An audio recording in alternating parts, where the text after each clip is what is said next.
but that has already occurred just now. That already is disallowed, just totally disallowed from sullying these air waves. I am.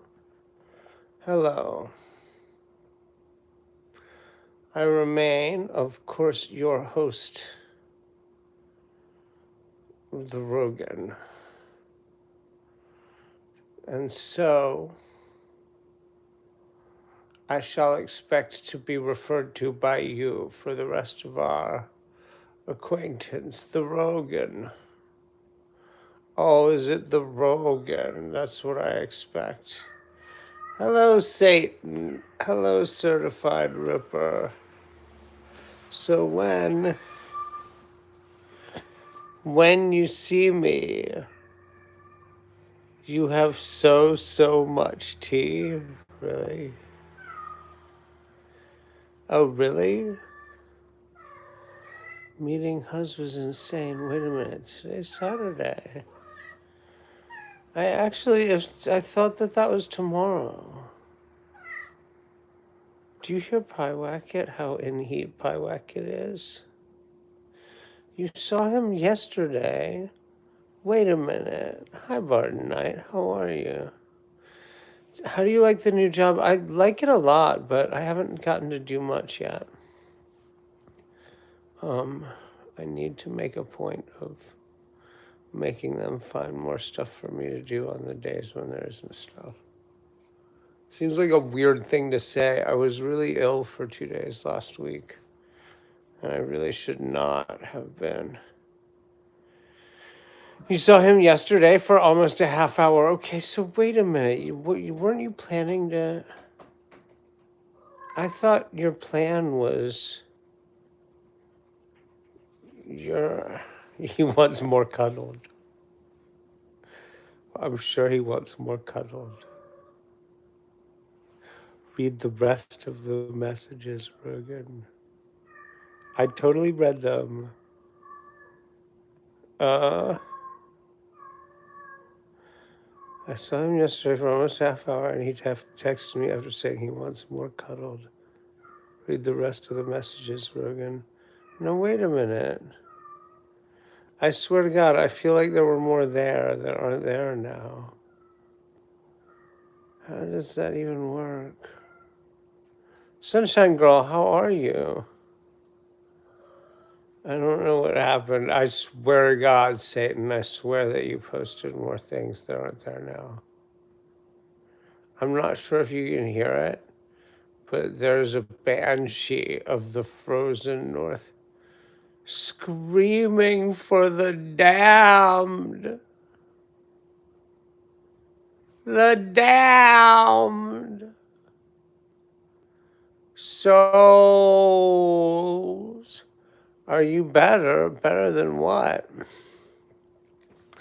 I mean, I've been worse. I've been a lot worse, actually. I'm not doing so bad.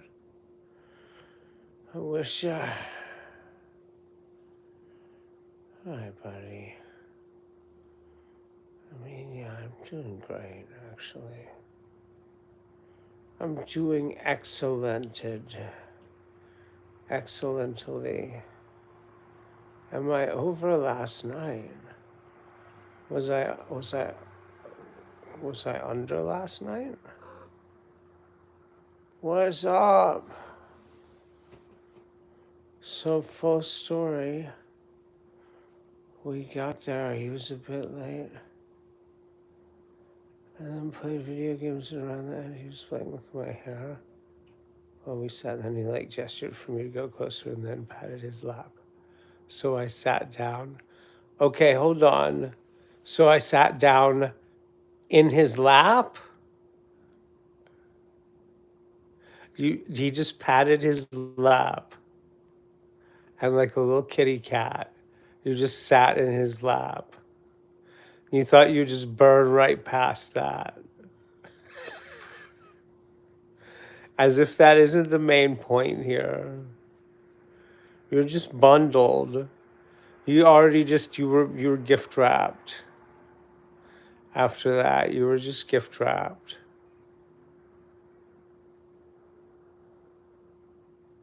I hope he didn't just walk home with you under his arm like a caveman, because he could have. He also carried me up the stairs, did he? That's cool if he's actually big enough to carry you up the stairs.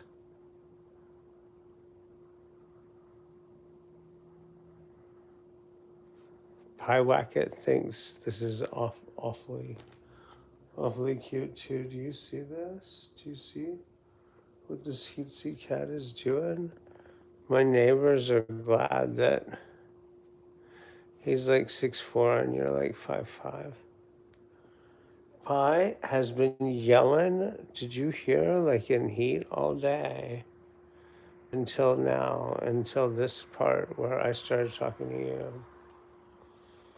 And now she's being copacetic. What happened? What happened?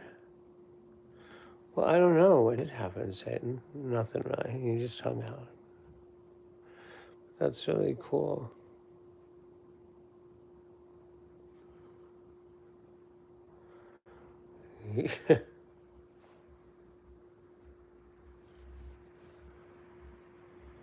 John, are you dead? Yes. Zotuakova. Yeah. Can I hear someone saying someone yelled at you? Did somebody yell at me? I don't know. Was somebody yelling at me? Are you gonna be all right, Pyewacket? I don't know what I was planning to do, but now that Pyewacket's like relaxed, I don't want to do it. Yeah, just settle, buddy.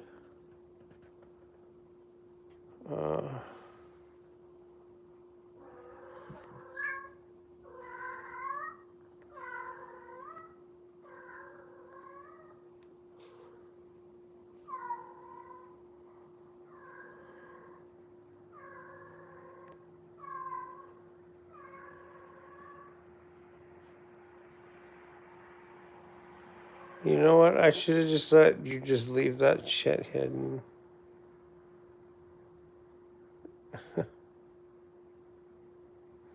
That's some very strange commentary.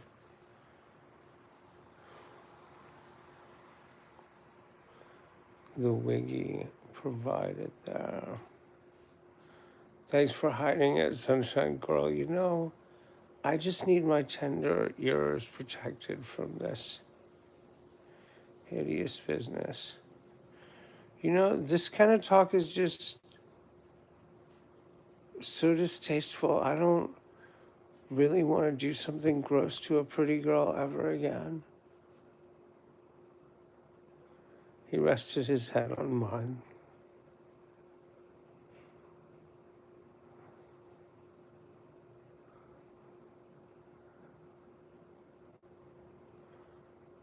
That's really cool.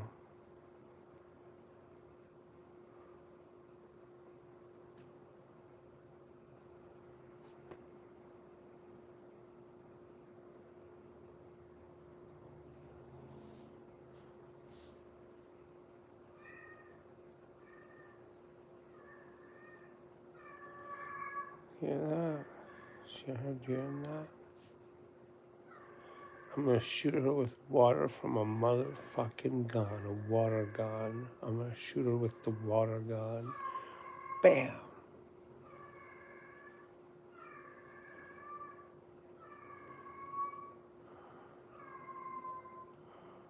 Oh my God. Do you hear? That's Pi telling you.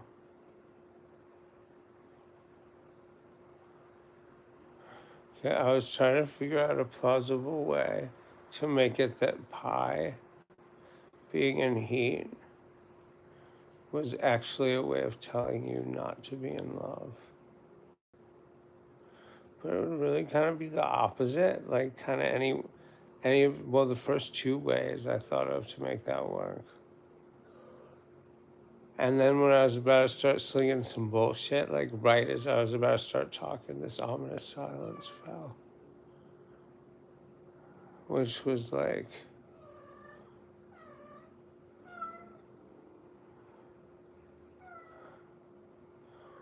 where's Princess Porky? Oh, you know, he's oinking it up. He's yoinking. He's in the pen, in the piggery, snouting. You know, he's rooting. He'd be rooting out in the snoutery. He's rooting out the snouts. He's snouting out the roots. I'm fine. I'm fine. Anyway, even if I was stoned, what are you gonna do about it? What are you gonna do? Nothing. You didn't do nothing to prevent me from getting stoned. You aren't gonna do nothing to interfere with my state of mind now.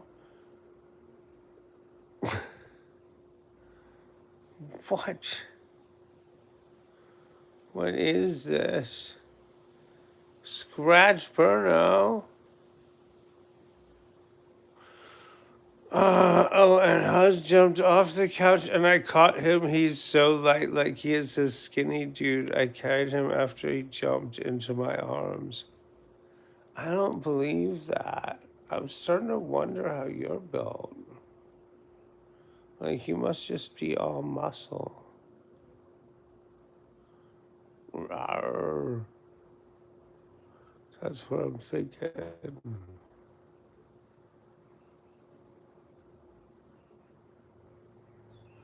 Yeah, what's with the poop? Let's get rid of Dad Sash. You're short and stocky, are you actually? How would I? You're thick. I am the opposite of short and stocky. No matter what I do. When I had to gain weight for a movie, it just didn't work right. Like, I could not gain weight so that you could see it. But I just slowly, invisibly became more stocky. Like, I guess, and for working out purposes, I gained like core strength. But it was like I gained 15 pounds and I just looked subtly more healthy. Like, I looked like a healthier version of me. It was weird. I was just tall and lean. I'm short and stocky.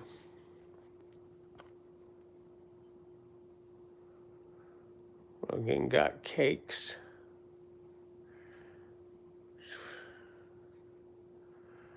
Oh my God, where are the cakes?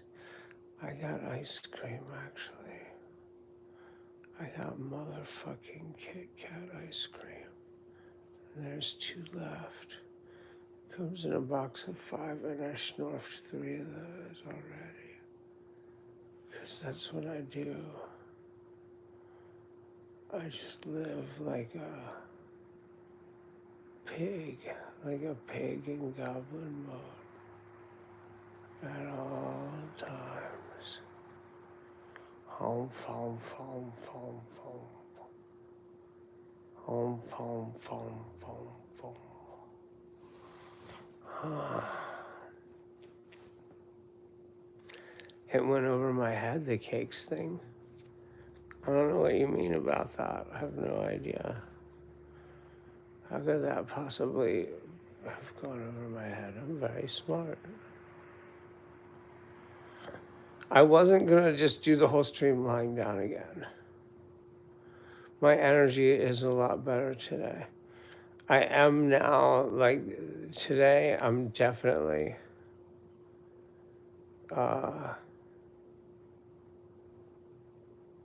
he is talking about ice cream. cream. Yeah, I got two left, two ice cream left. Ice creamer, you screamer. We all screamer for ice creamer.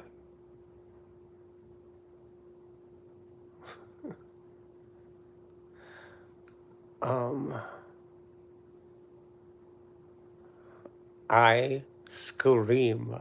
You scream. We all scream for ice cream. All right. Now that we got that squared away. Okay, Pyewacket's not yelling anymore. I feel weirdly delirious. So, like, I've had to try several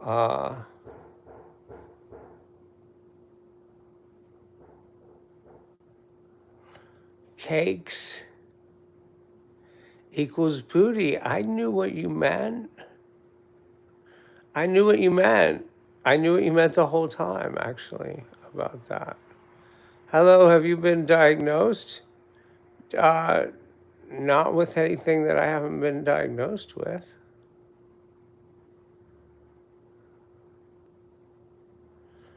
I've been diagnosed with love. They took one look at me at the hospital and they was like, baby, you got love. That's what's wrong with you. You got a thick bowl-shaped head stuffed to the brim with love, just ready to smoke. As soon, hi, Turbo Christ, how are you? Jay Moore, how are you? Tom Cruise is an underrated comedic actor. Yeah, he's awesome. Rogan's bald. You know, it's weird how. Okay, it does look like I would look super cool with my hair all shaved off. I don't, though. You just have to trust me on that. I look really weird with my hair shaved off. We must not do that. This conversation went sideways with Tom Cruise. Everything goes sideways with Tom Cruise because he's so short. Like, you gotta go, like, sort of L-shaped just to accommodate him.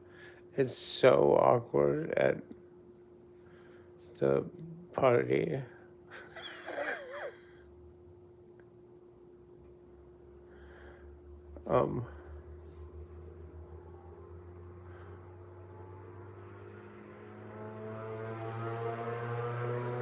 I used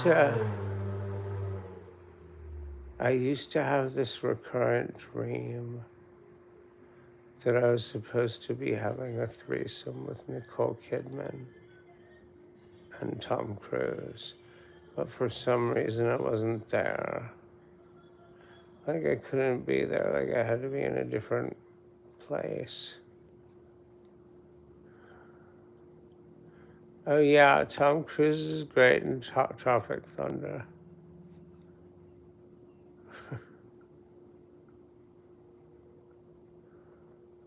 You can adorn your head with precious stones. Okay, I guess.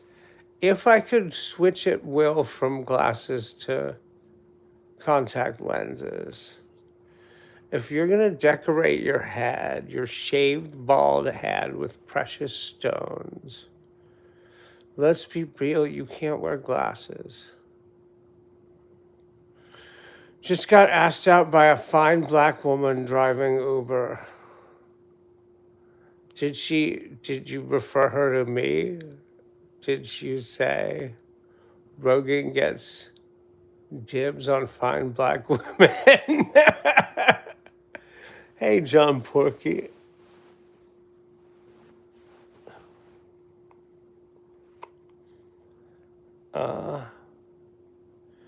Your granny's barbecuing. No. I want the barbecue at your granny's.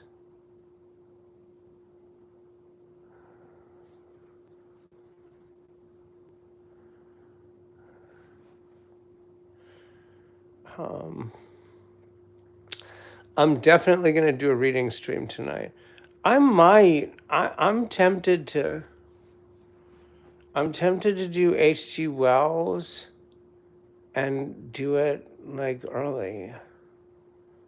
I know that I've been saying that for several days, but I might fucking do it. Yo, are you hospitalized?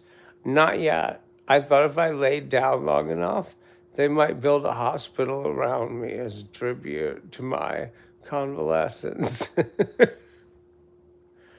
This sure is a protracted spell of bullshit this man been laying here through.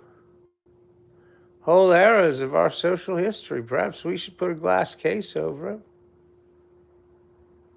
Oh yeah, Satan wanted to say hello, John Porky.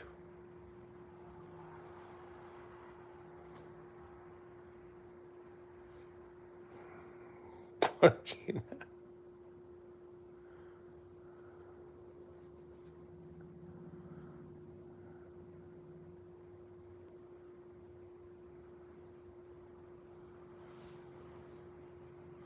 Satan was telling us all about how she set fire to 4 police stations in her area, just for you, John Porky.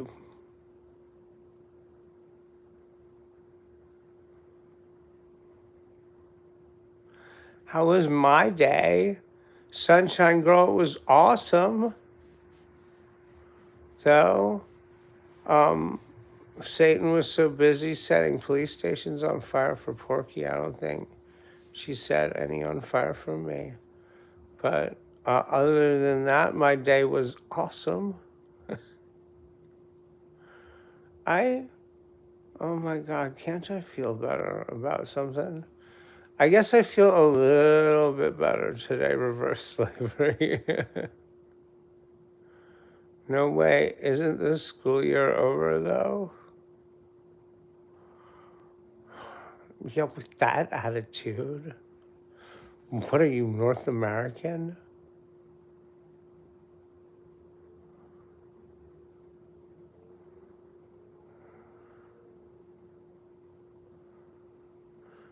You deserve to have good days.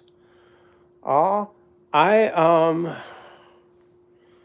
went over. I didn't actually go to the mall, but I went over by the mall to buy mushroom gummies. I don't think these mushroom gummies are gonna work out. I don't know. They're all right. It's annoying. It means I'll probably have to go back over there. In a couple of days, but gonna need that anyway.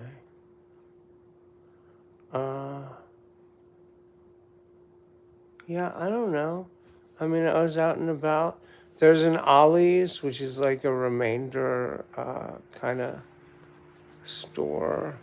So I went in there and I didn't buy anything, but I was like, okay, I could, if I wanted to buy a broiler tray now, I could buy it here. I don't like, this place would be a pretty fun place to be showing you guys around the small town as I get to know it. Except it's not. It's not going to be, like, it's not any bigger or more exciting than Lima was, but it is a little bit. Like, by the harbor, there's a bar crawl here that's definitely fun and cool looking. And there's like a dozen places there. that are possibles for me in places where I might be welcome to hang out if I didn't have the stalkers problem. And I don't, so I'm still on lockdown.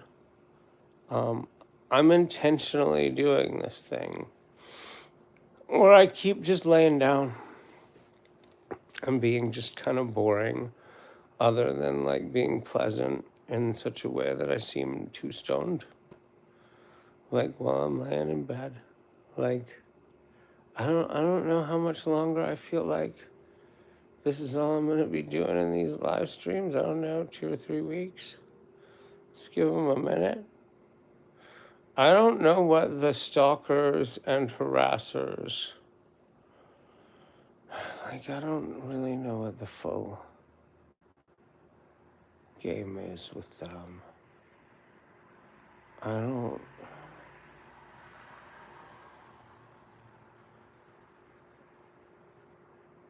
Look at my other message, Rogan. Bye, princess.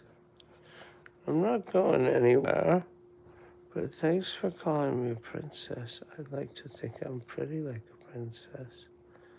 I'm a pretty, pretty princess. I heard of that store. It's a cool discount store, that one. Yeah, Ollie's is a really cool store. Yeah, it's like, uh,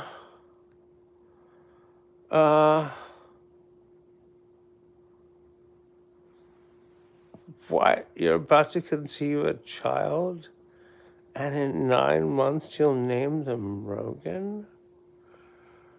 That would be cool if somebody named someone Rogan after me. Actually, that would be really cool. Rogan's a cool name. There's a lot I have to complain about, but my name being Rogan is never one of those things.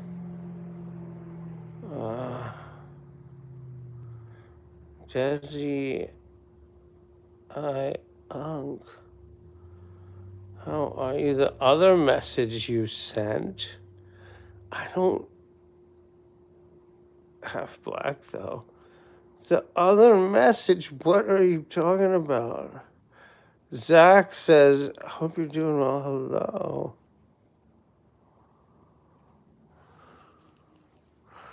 What are you talking about? Look at my other message, Rogan. Bye, princess. That's what your other message says. Oh, the cool discount store wasn't you. You're homeschooled. Right. And with 5 other people. That's everything, right? Oh my God. I have no idea what's happening. I hope that it was somewhere in there. Sooner than that is way too far back for me. Back in the before time. Many long days and nights before the first days and nights ago. Back in there, deep, deep in the scrollings.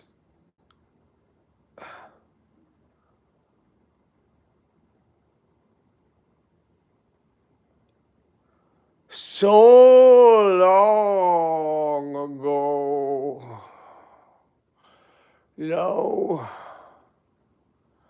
No, it took me many minutes to even describe how long ago it was. You'll resend it. Wait, did I really miss it? I really was sure I had read everything that you posted.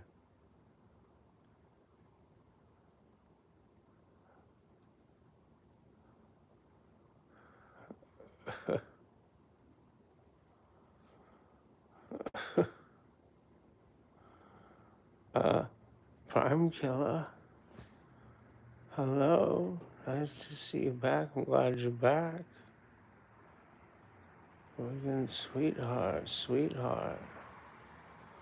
Nice to see you, Prime Killer. So basically, I was in the hall, and us and my friend's younger sister were in the other room. She asked Huz if he wanted to date me. He said yes, and so I screamed, LOL, look, right there.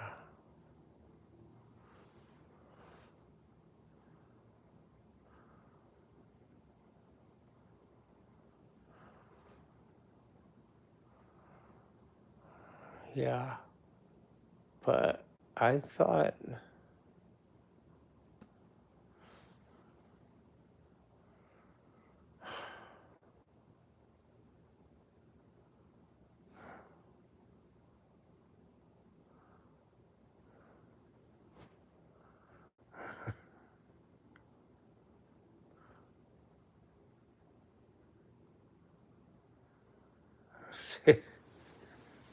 Satan does make it sound fun and exciting. I was trying to think of a funny thing to say that wouldn't sound negative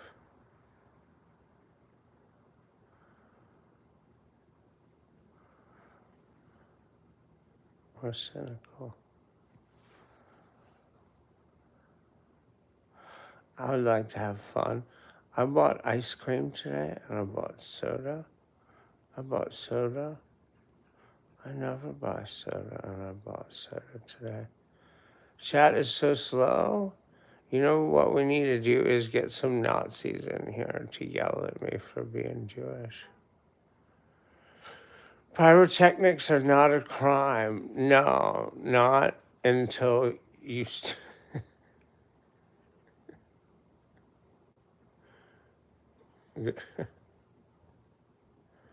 Good for people. Good for you. Stay excited. It's in German for you? What's in German for you?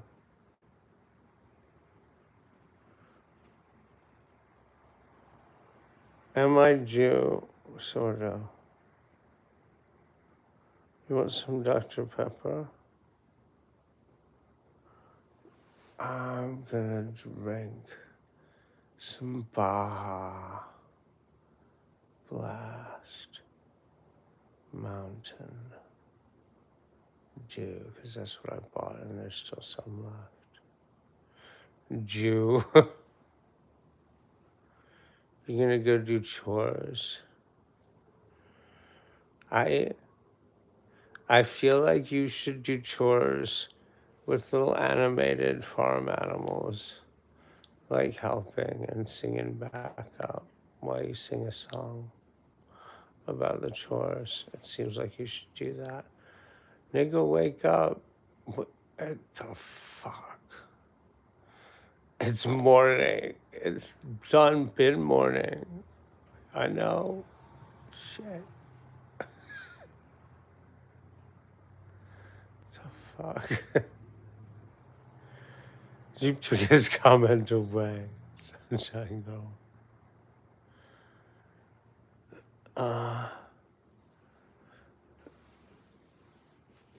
Tell him it is man-made. I mean, no, that attitude. You seem tired. Tammy, how are you?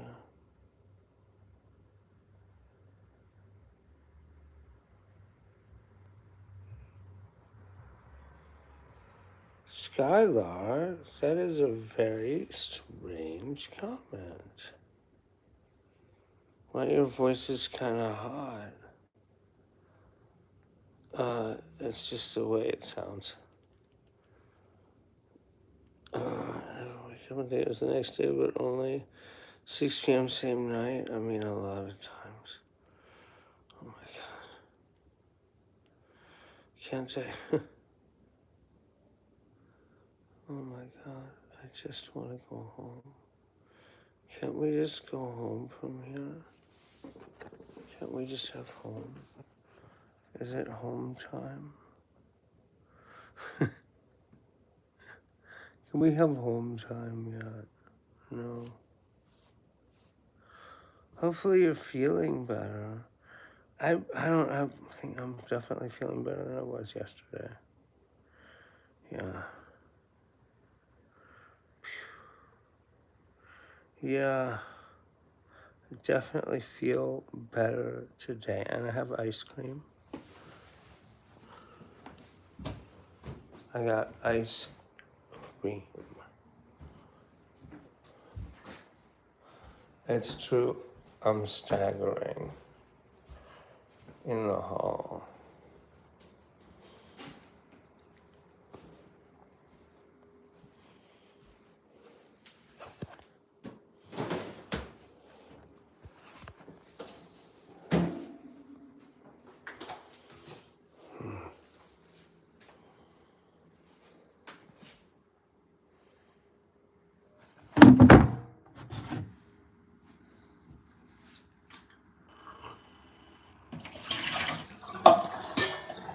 Oh, there's a glass of water sitting there, but it's gonna be a glass of soda sitting here now. And the other glass, I don't know. But this one, when I get drunk.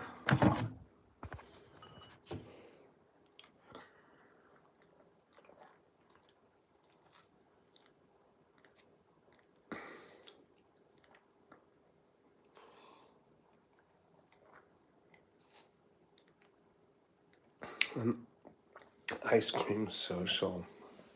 It's a good idea.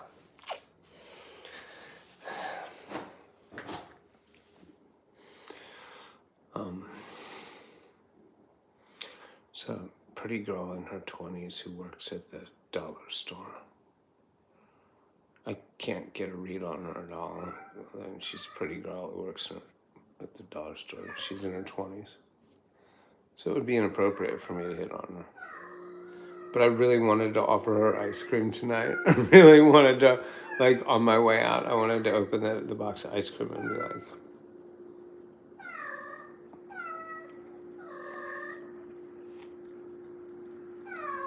Anthony, where am I at now? I don't know.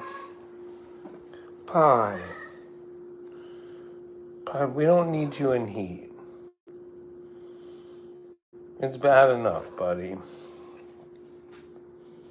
The neighbors will lynch us. They'll come because you're yelling, and then they'll see that I'm Jewish and they'll kill us both.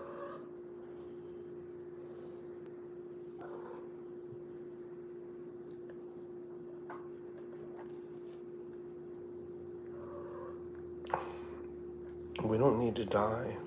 Pie whack it.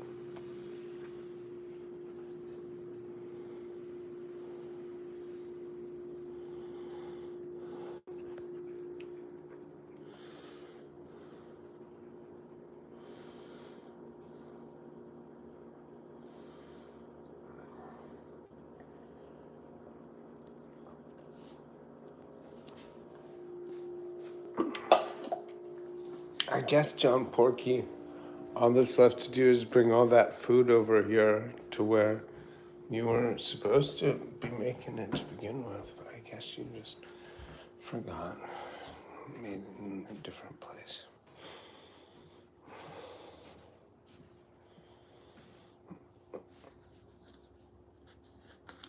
Oh my god. Is mine a hotel? No, this is my apartment. Doesn't feel like it's mine, honestly. But hopefully I'll get to stay here.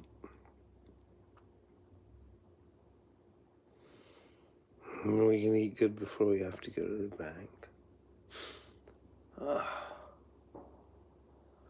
Always eat good after you do the thing, right? Like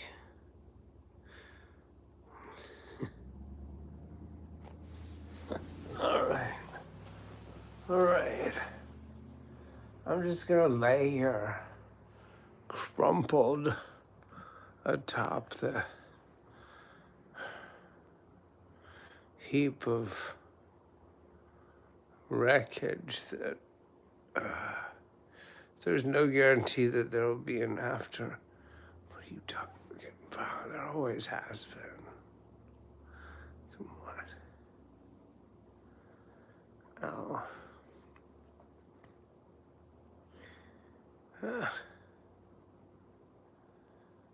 Should I buy protection or ruin my life? That's a rhetorical question. You already know the answer.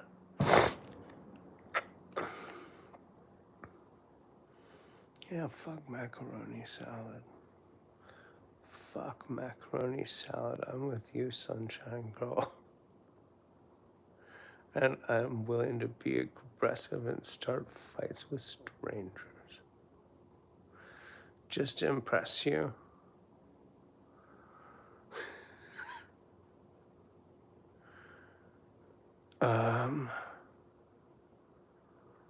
Especially when I'm sober, just to express how pugnacious I am by nature. Yeah, I'm just naturally mean and combative. Like, I don't gotta work up to it over a couple of drinks. I come out swinging. Doge. I'm a dick. Doge. Doge. Pow. Satan, why are you making Pi do that? Hey, baby. Jelly. What is up? Jelly, tell Pie Wacket to cut it out. Tell her to stop. Pie Wacket, Jelly says stop.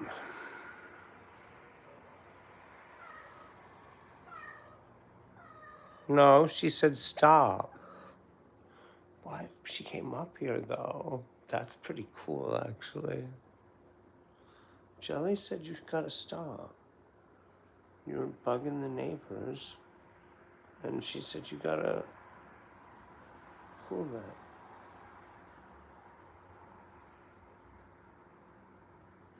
So that her nerves and mine will be less stressed.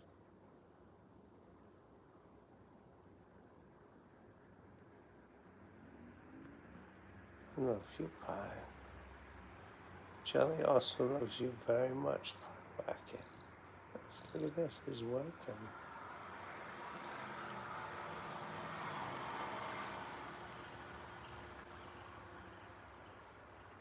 I love you, Pie.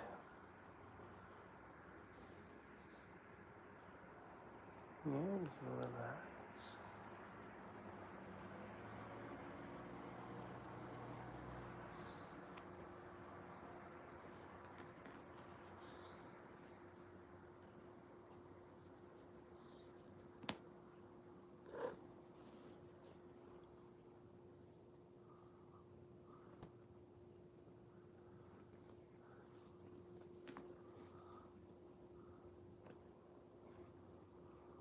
Oh my God, Jelly's an awesome artist.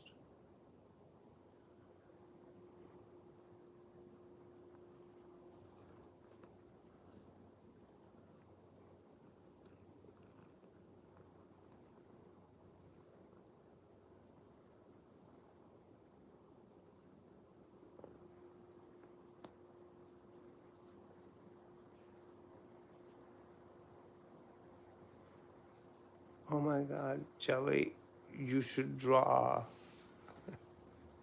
Do you want me to draw? Yes.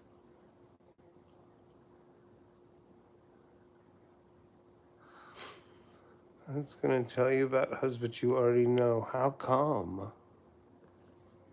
Was she riding shotgun?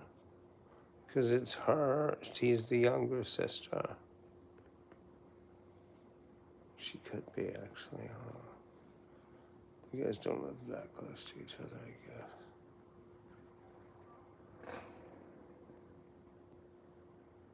Here he is again. You're always streaming. You don't need to know, bitch. The fuck, man. My kids are just hateful. They're just full of hate. You know, you raise them to go out and kill and do crimes, and then what happens? They steal your shit and sell it and buy a gun and shoot you. And you're like, that's not what I meant for you to do. That's not what I meant. And then they just laugh as you die, weltering in your own blood. In your own blood.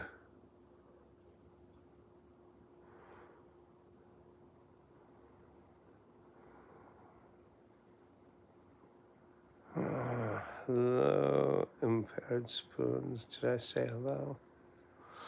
I'm always streaming. I'm trying to hit. I'm trying to make sure I'm on every day. Do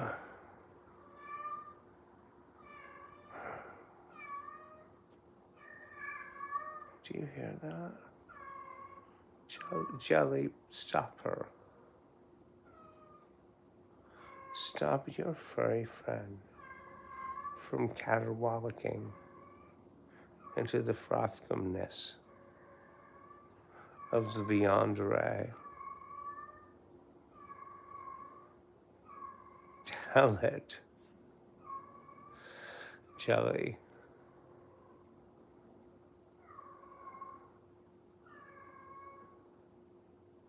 Kitty is losing it because Jelly.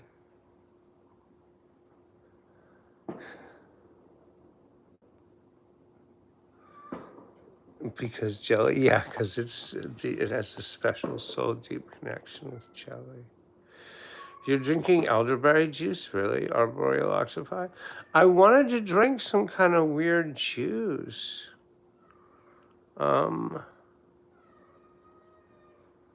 Jelly saw husband me cuddling in photos. Oh, that's sweet.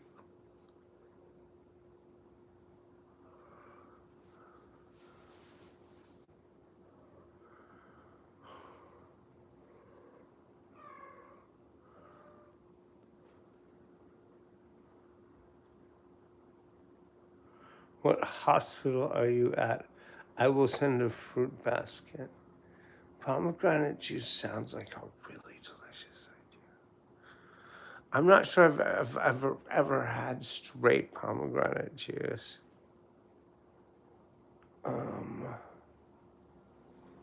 Must have. Why the new account? For real, babes. Monica Jensen, NYC. I will tell. Is that who you were asking why the new account? Nurses will provide extra morphine. Why so new, Monica? Only 4 hours. She just, because those New York girls, Satan, you know how they follow me. They see me at the, at the roller rink.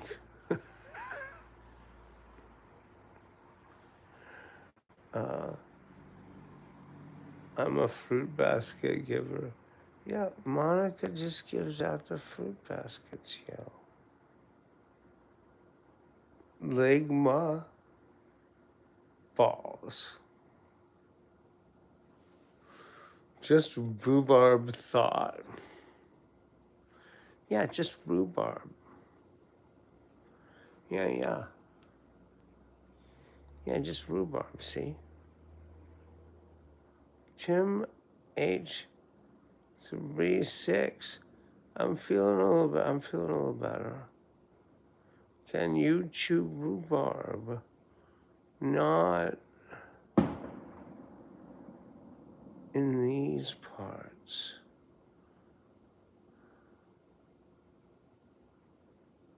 In here, not in here. Rhubarb is bitter, yeah. There's a couple of reasons not to do that. Tell you what. I'm not sure why we're even talking about it. You know why? Because there's a bitterness in my heart. And it's toxic. See, I thought it was too, Satan herself. That's what I was thinking.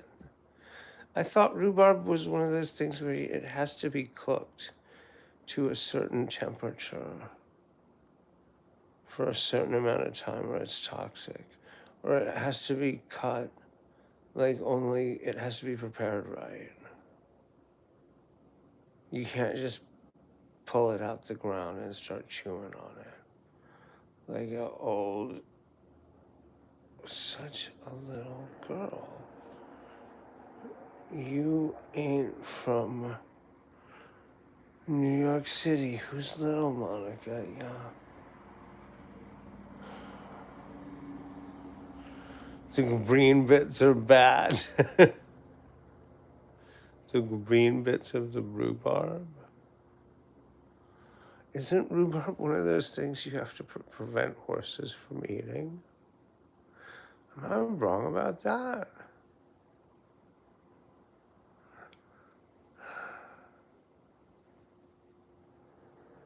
No, I'm from Canada.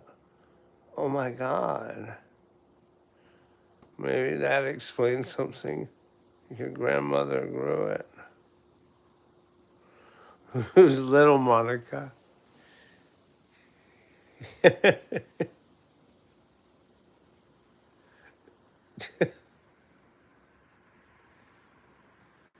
Oh my God. I'm going to get up in a minute. And in a minute, when I get up, we're going to dance like airplanes. We're going to sing like lubricants in the sky. Let's see the ice cream. Oh my God, I forgot I had ice cream. I did start to say, on my way, Monica, from New York City, over here. Let's go, you little bitch. Bitch, get up. So, well, I don't feel as sick as I did yesterday. I do. I feel a good deal better. Is it a cone or on a stick? It's on a stick. It's Kit Kat branded fudge and wafer. I don't know. It's just chocolate over ice cream on a stick, but there's like fudge and wafer involved somewhere. Like when you bite into it, there's a wafer crunch, and there's fudge squishy stuff. There was 5 of them in the box, and I already ate 3. Like I just went thump, thump, thump like Pac-Man. And I wasn't planning to eat.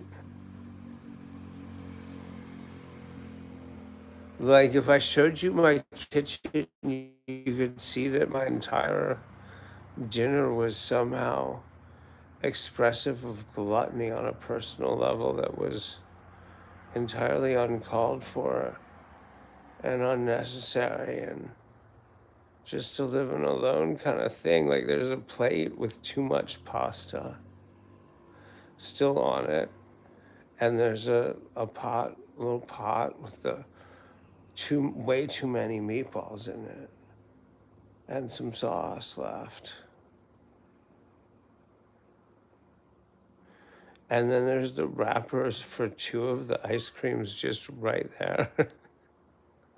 It's like I just swiveled and reached for the freezer and opened the freezer and went thump, thump, thump. Like, just started shoveling the ice cream into my mouth like a fat mountain of man of fatness who is very fat. That's what I did. I was like the fattest man of the fat men. Oh, that's what it was like. I was just a big wobbling mountain of gajobble me.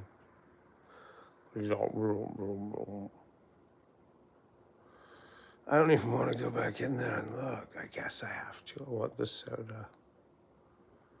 I already went once for the soda since the stream started, for sure. But I still feel, I don't know, you know, I feel really,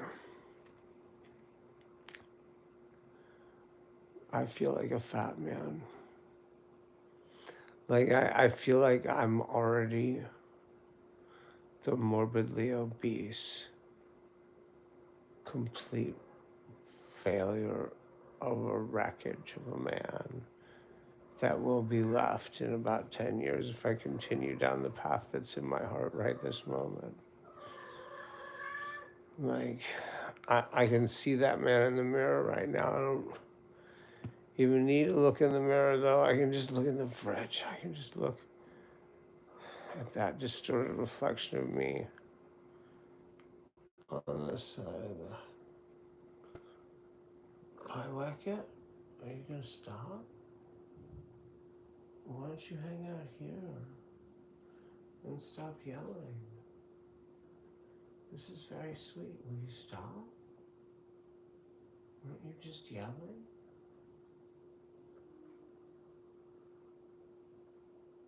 I love you, pie wacket.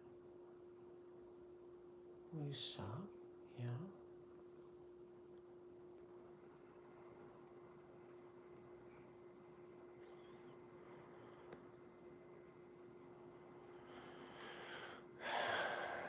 Well, I knew that if Jelly asked nice enough, the pie wacket would be quiet.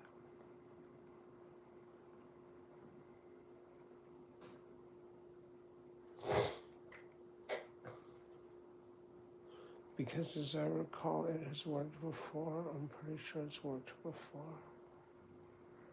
Jelly just told that cat. Jelly just told her. She said, pie wacket, now you. Shut the fuck up now. Yeah. Pie just heard me say, shut the fuck up, and made a cute noise. Didn't you, Pie? Yeah.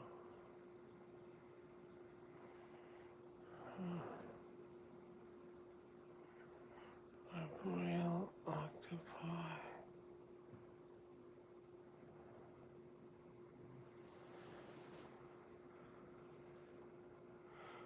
I'm Wrath. I need a P.O. box. We can send you this. $1 apple pies. That's a good idea. You are, become just world's Jelly.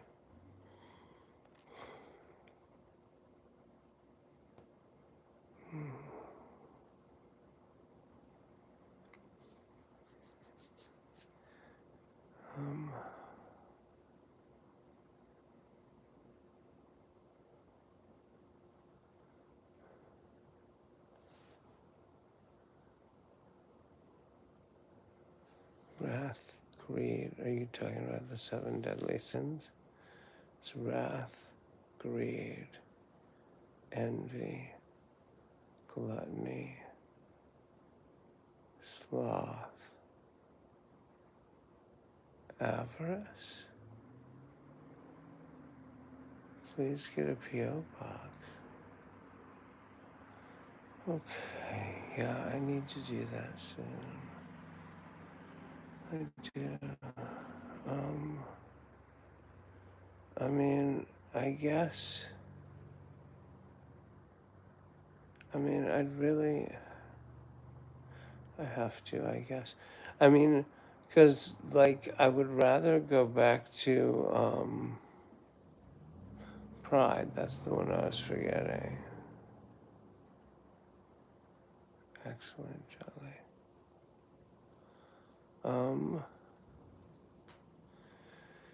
Yeah, I guess I want to go back to being able to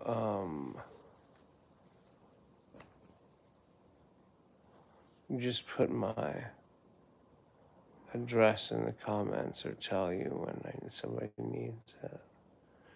But I guess I'm always going to have haters in here now. I always have to assume. So that's not going to happen. I have to just assume that's not going to happen. What a dwag. What a dwag. All right, so I'm going to start reading H.G. Wells tonight. How early is too early for reading? It's so, like, that's such a weird question. Like, what is the earliest I can possibly start and still have it be the end of the night? Reading at 9? At 9 your time, Jelly. Because remember now, I'm East Coast time again. So 10, when I was saying 10, 9 your time is what I meant.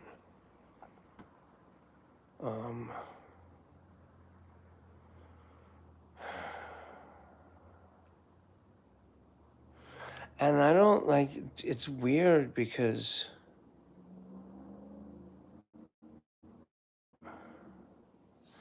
I don't know, I kind of want to make sure that I'm here for you guys late at night. You know, I guess I can't. I just I have to just not be consistent about being here late at night. Like, I'm just, like, it doesn't really matter whether,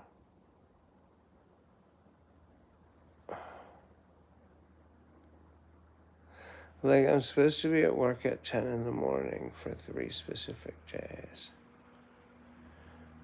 That just makes it so it doesn't really matter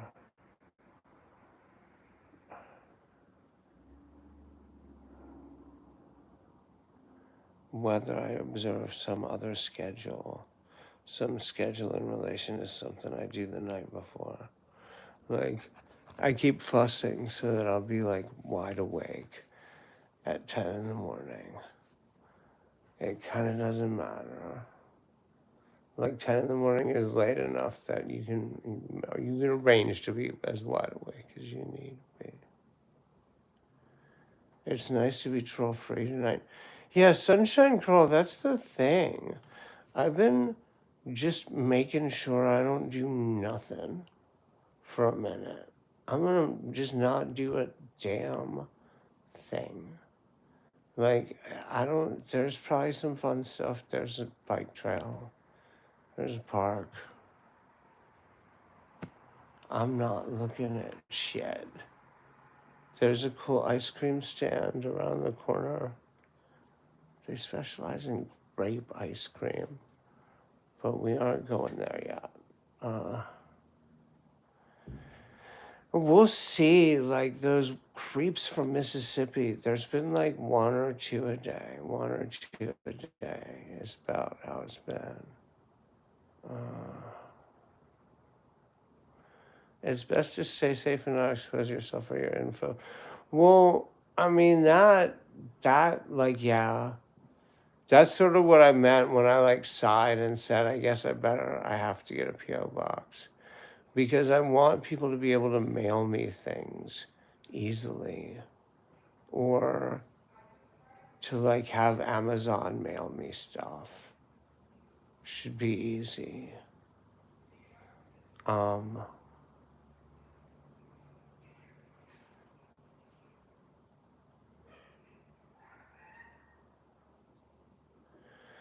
it sucks to have to live like I'm living somewhere. You ever have company over? Here, not yet. Um, no. I mean, I could. I haven't met anyone here yet. At all. Yeah, and I don't.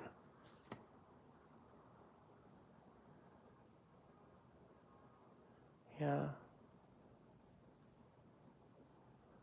I don't.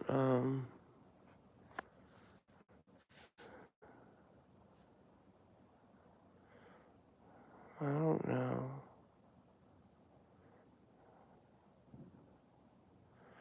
You ever have company over? Yeah, either they would come over because they wanted to um vampire aura off my channel by appearing on it, or love hello. No, I'm not drinking. How's my apartment? Cool or hot? It's nice actually. The windows are have the windows open with the screens. Pyewacket is in heat, so if the neighbors complain, tell them I've promised that I'll kill her later. It's the windows, the screens is actually what has set Pyewacket off, is why she's in heat. Why does everybody seem like everybody thinks I seem drunk just because I'm laying down? I'm really. And then every time I bring it up, I laugh, which makes it worse. But I'm not drunk. Careful she doesn't spray. My mom's cat did that. Well, yeah, she hasn't yet. Wait, well, you talking faster today than I was the fucking drug detective here. I feel a lot better, yeah, than I did yesterday and the day before. Yeah, I don't at all have to lie down today. I just am. I am being lazy for fun and on purpose. I just happen to be sprawled in the position I would be in were I drunk. Tuesday and Wednesday work, yeah, thank God. So, you're not feeling well. Is it still the same thing, love hello? Because I'm recovering from whatever was wrong with me. I'm better than I was yesterday. And yesterday I would have been able to work, without a problem, but, well, without anyone else noticing a problem. But I sure would have felt it. I'm not entirely. The diarrhea is awful. Yeah, I'm a great deal better today. That just stopped bothering me all at once. That was I don't, it was a 60-hour period, almost exactly. It was 55 hours. And then a day before that and a day after that, I still didn't want to eat or drink. Like today was Today might be the first day where I suddenly made a huge plate of pasta with meatballs. And I think the kitchen's a mess because I really tore into it. And then I literally, I interrupted. I left a plate of pasta sitting out and rode to the store to get soda and ice cream, in the middle of eating the pasta, and came back so that I would have the soda I wanted.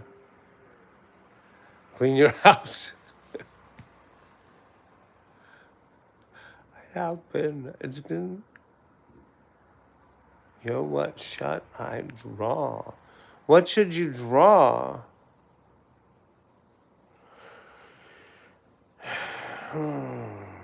Jelly.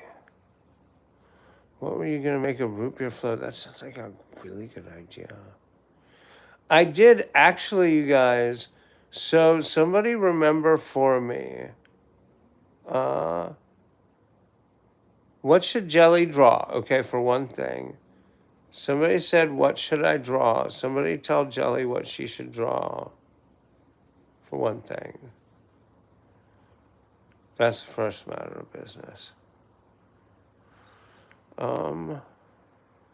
Jelly, draw fish. Love Hello says.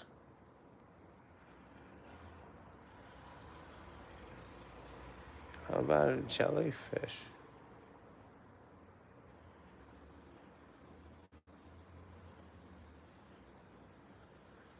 Did Arabians ride horses? Yes.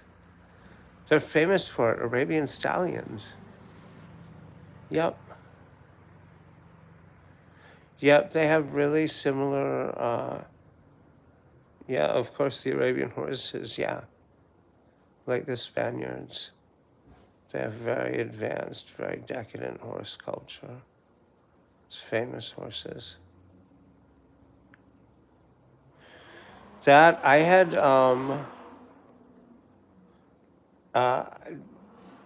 did they teach the Europeans to ride? I want to say they basically did. That is way out of my depth. How about drawing Rogan's ice cream? Am I going to sleep soon? No. I'm just refusing to get up and act like I'm going to do anything exciting. That's like all of my live streams for at least another 2 weeks are going to be like, oh, Rogan's just laying there. That's going to be it. Like, if anybody looks in just to see what's going on, it's going to be real quiet, real low key. We'll talk about movies and stuff. Apparently, the Arabians taught the Spanish how to make adobe houses. I just learned that today. Drunk prick says, I'ma upset you. Are you sure I'm a prick?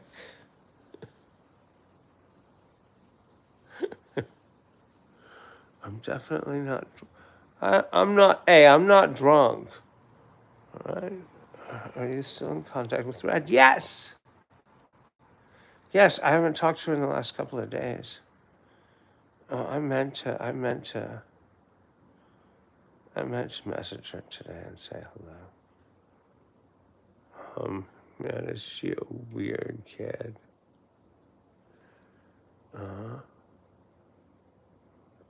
Yeah. Yeah, Red's awesome.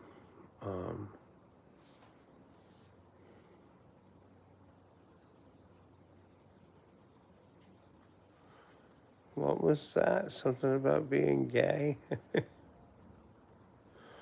What? Thank you, Sunshine Girl, for being my white knight. Thank you. The labyrinthium fireworks were so cool. Apologies if I spelled the name wrong. No. Where are they all coming from now? Like, so I think they come in bursts because it's one person, Sunshine Girl. Or actually, I think it might be two people. And it's like when one of them gets home from work. It's when we see them. And then sometimes we don't see them because they're at work. That's what I'm thinking.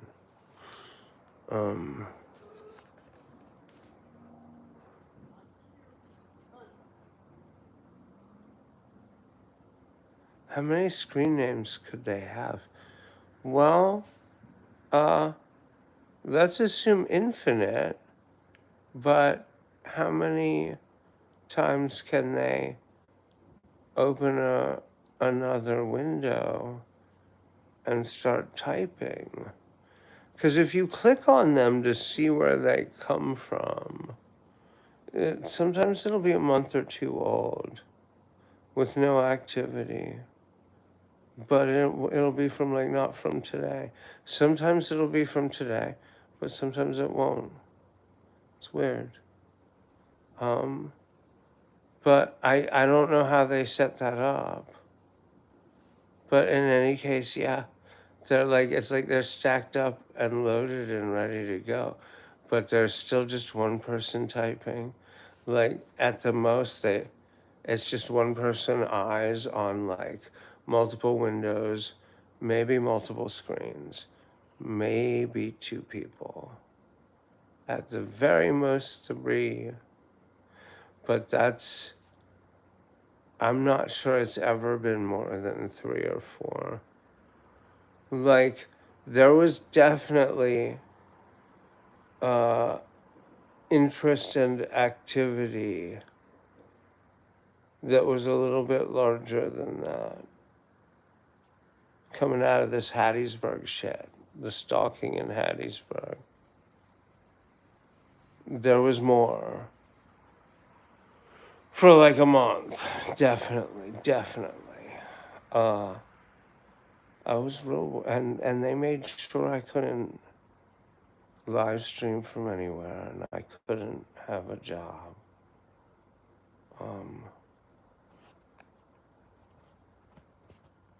Pretty sure it just won't. I'm pretty sure that's none of that will. I mean, it's not a real thing, so I don't know what happens if I go looking for a job in service, in restaurant work, now in this neighborhood. I don't know yet. I'm a little scared. I don't want to find out that it's still a problem. Like, oh my God.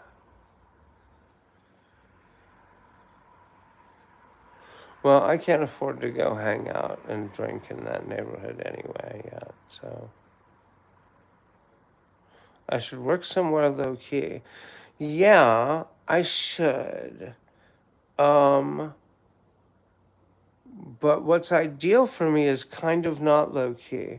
It's low key like a warehouse. Yeah, I mean, oh my God.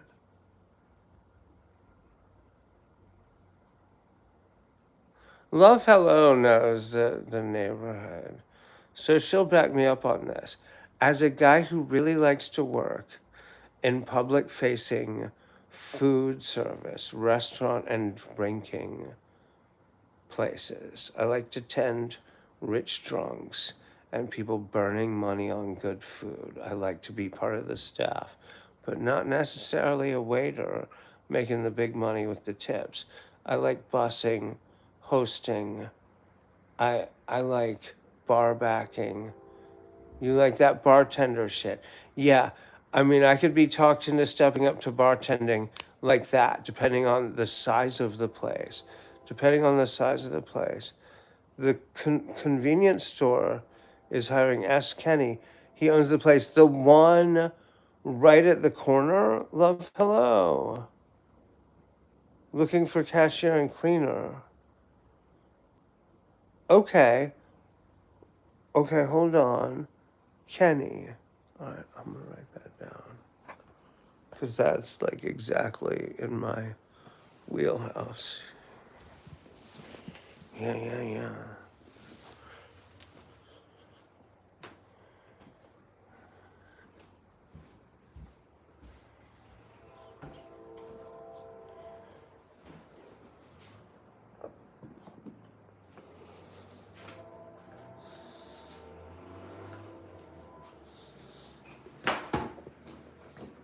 Yeah, I still feel, I don't know, it feels like a fever. I don't know, like a 2-minute walk. Yeah.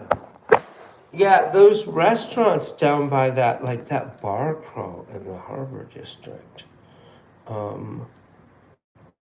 Like, I would love to work in those places, But when it's cold, unless I luck into getting a car together, like, quickly, what else should I draw? Okay, so somebody said Arabian Night stuff, Jelly. Somebody was talking about, because then we started talking about Arabians and horses.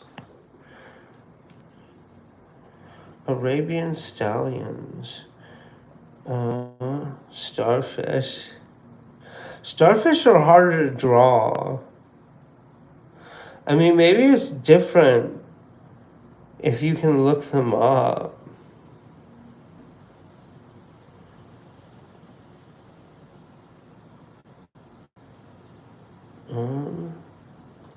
Okay, hold on. If you can look up pictures and videos of them, I mean.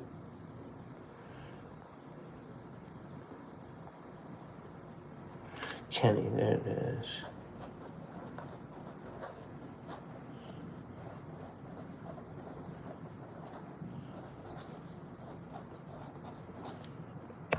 Alright, cool. You want other people's ideas? Are you done entirely with oceanic properties? Jelly.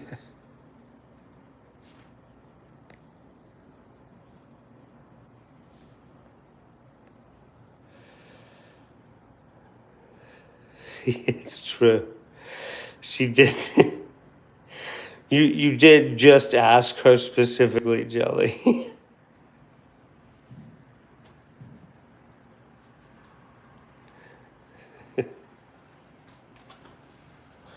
Also, you have to be nice to love. Hello. That's my landlord. Come on.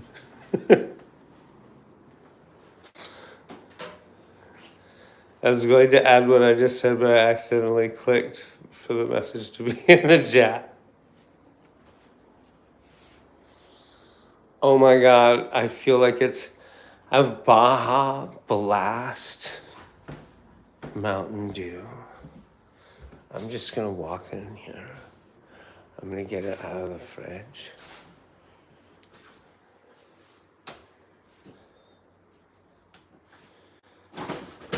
And drink it. I'm just gonna drink it. I was gonna say I was gonna drink it straight out of the bottle. So like I said, you can see I already demolished the ice cream. You can see that I made way too much pasta for myself and then hit it hard. Like I hovered over the stove, just slobbering all over myself. You love Mountain Dew? I like all the different flavors of Mountain Dew.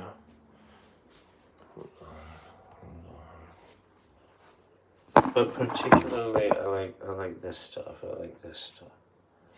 This Baja Blast stuff.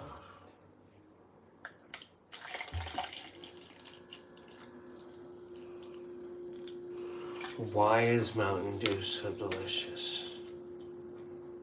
Clean your kitchen so roaches don't come. I know. Oh, I won't leave this mess overnight. You got any containers? Yeah, no, yeah. Right here. I got all the stuff to put that away. But I don't know that I'm going to put that away. But yeah, I'm going to take care of that.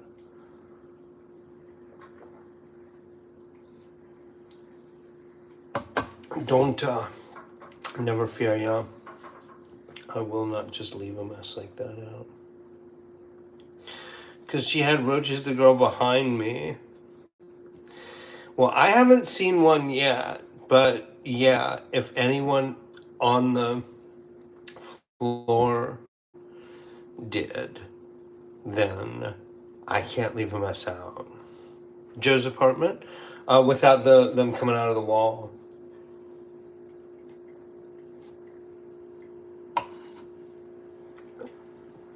I didn't see Joe's apartment, but there's a Japanese movie that's got a weirdly similar idea called Twilight of the Cockroaches, which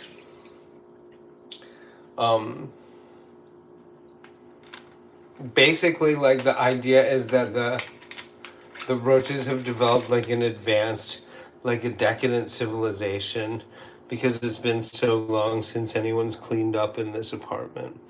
And the reason is that the guy is basically like he's like a slacker who's just he's too kind. Like he hasn't cleaned the place up and gotten after the roaches because he's really too kind-hearted to want to kill the roaches. But then he develops a girlfriend, and it's all over for them. But they don't know it.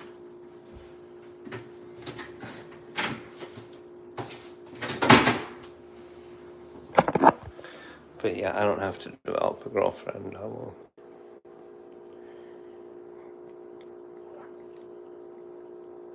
You'll evict over a dirty house?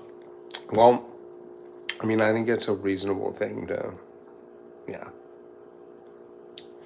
Yeah, I don't let things get gross.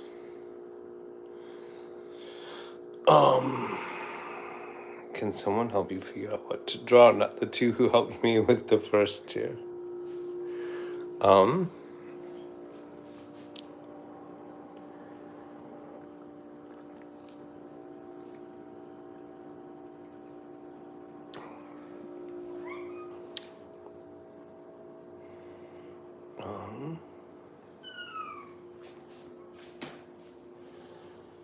What is it, Zoe?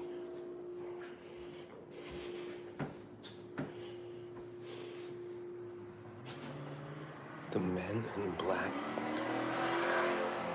You're trying to rent a room.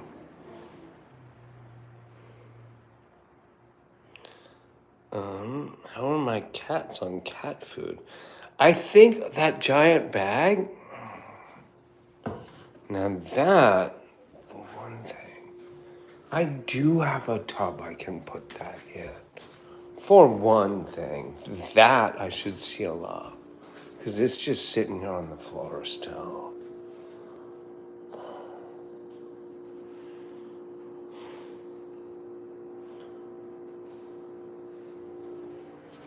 So where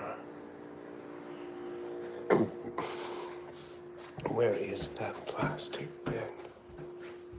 I should put that in the plastic bin. And I should clean up the kitty litter really good. Okay, yeah, it's up there.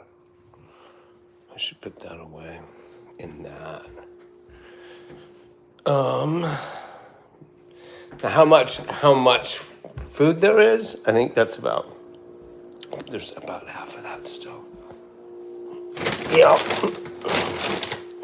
Yes. Do you think they'll make a gummo too? Why would they do that? Did they make that in Xenia, Ohio? Gummo, isn't that where they made that? Xenia? Oh my God, Pyewacket, don't yell. Our landlord is here. Please. Don't make us look bad, buddy. You gotta be nice. The floor actually does look messy right here because I gave them catnip earlier, trying to get her to be quiet. She's fine. Leave that cat alone. I remind you of Fry from Futurama. I don't know that show.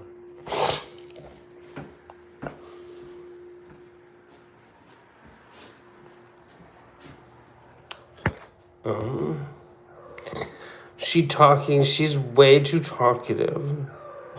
She's being way too talkative today. You hear that?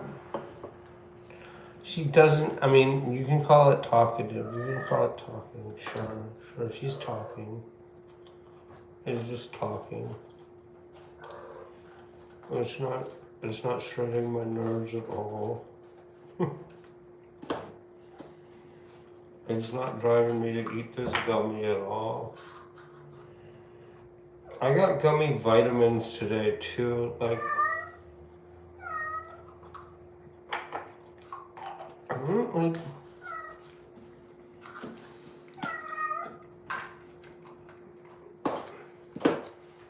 I just don't like the idea of all the medications and vitamins being gummies. Like, I like taking pills better than eating candy. I know something's wrong with me.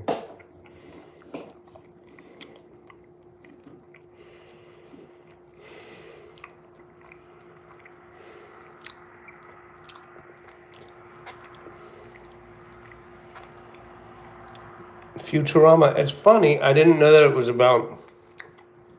It's like a Rip Van Winkle thing, right? The gummies vitamins seem like they don't work. I don't think they do. Not as well. And in general, I think the gummy medications and the gummy, like, semi-medical stuff, like the kratom that I take and stuff like that, the caffeine. This is an actual caffeine. This is an old school no-dose that I'm about to take. But of course, there's gummies for that stuff too. Like, I think they, I think they go. Their potency is not controllable the same way. I guess is the best way to put it. Like, however they measure how potent they are, what's in them, and how much there is, it doesn't really work right. Like, some of the expensive stuff is fine. It kind of depends on the store you buy the stuff from, too.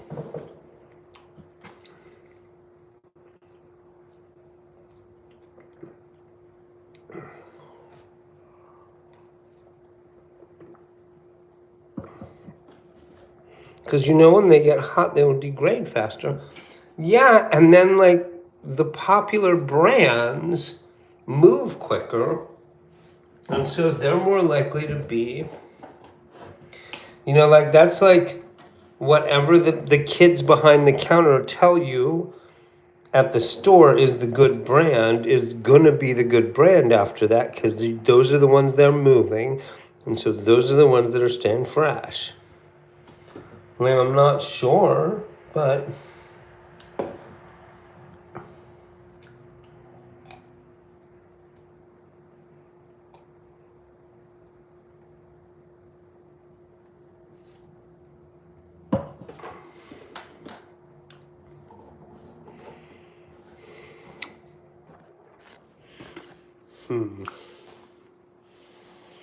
I haven't shaved today either. All right. I do want to lie down. But I don't have to. I'm fine.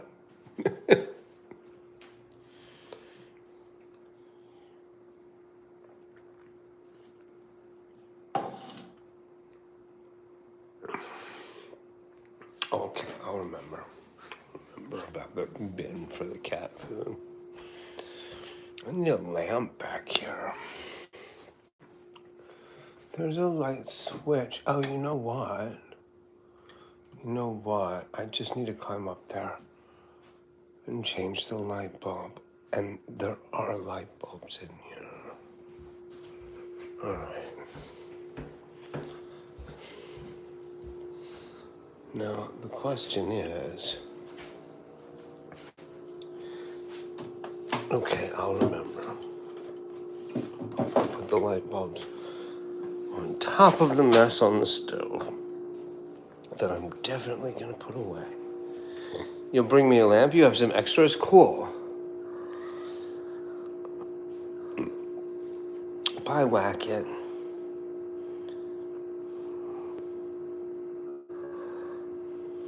Bring a lava lamp. Bye, Whack It. You're going to get us evicted. She hates cats, Pie. Aww.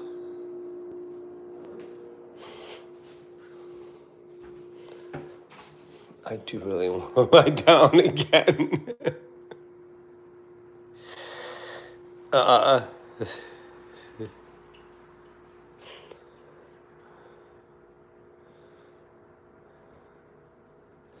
My tone got it all lie down.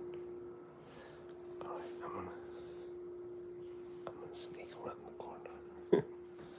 I actually don't particularly feel like lying down. No. So maybe I need more chairs.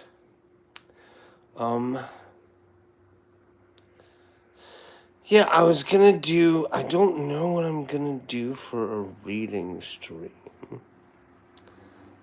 Jelly was suggesting I do that at like now-ish. What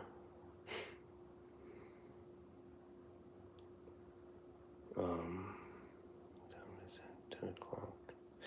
Yeah, I still feel really ill from the other day, love hello. And like I don't know. I feel like I took a blow to the head. Like I'm just dumber. I'm forgetting what I'm doing in the middle of what I'm doing in little ways that are just like, whoa, dude.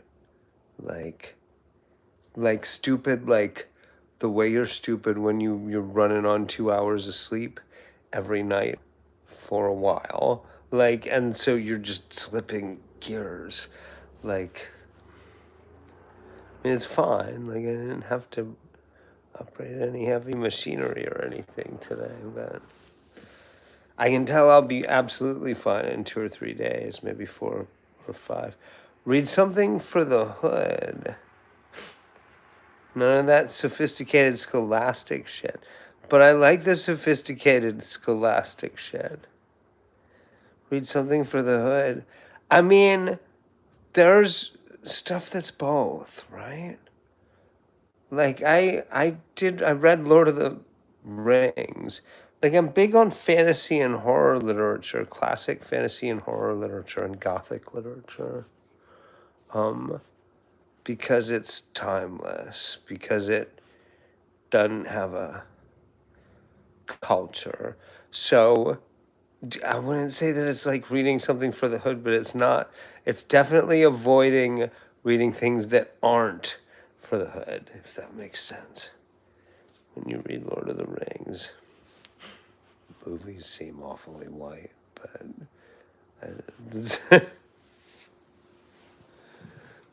Tolkien wasn't. Tolkien would have, in fact, he would have objected to that. He would have objected to that. He would have noticed. You've never read a horror book? I mean, there's. So, I really like classic horror short stories and ghost stories and fantasy, which sometimes is short stories. Like the history of horror and the history of fantasy and the history of fairy tales are all closely tied together. It would have to be a short story. Yeah, I mean, it's really hard to, like, if it's a book length story, I don't know. The way that the scary parts of scary movies are scary, yeah, they sort of just happen organically as parts of a story. Like a long horror book. I don't like that has to do with vibe more than like genre and vibe being horror is not the same thing as something actually being horrifying. Like something actually being horrifying, being disturbing and thought provoking in the social satire way that might be comic and might not be, the way that like Get Out or Planet of the Apes are, right? Planet of the Apes is a little science fiction. You know, I shouldn't have named a second example that was a science fiction movie, but you know what I mean. Rosemary's Baby, Texas Chainsaw Massacre, something that's disturbing. that isn't necessarily the same thing as like uh, I like your childhood memories flavor of spook show, Halloween bullshit, vampires and werewolves and things jumping out of the closet, jumping out from under The Hills Have Eyes is based off an urban Scottish legend. Yeah. What is that guy's name? I know exactly who you're talking about. The Scottish cannibal that before the internet, people thought he was a real guy. Satan, how are you? Uh, there are cannibals that lived in the wilderness in Scotland that robbed people and ate them. Yeah. And that guy, was that his name?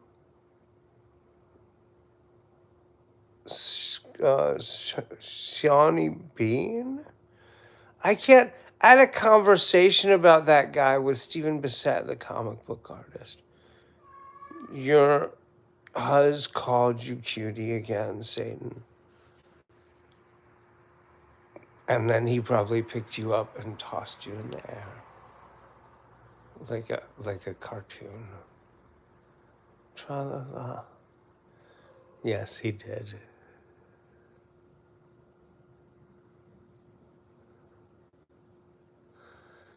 Him and his wife went to the wilderness and had like 3 generations of descendants.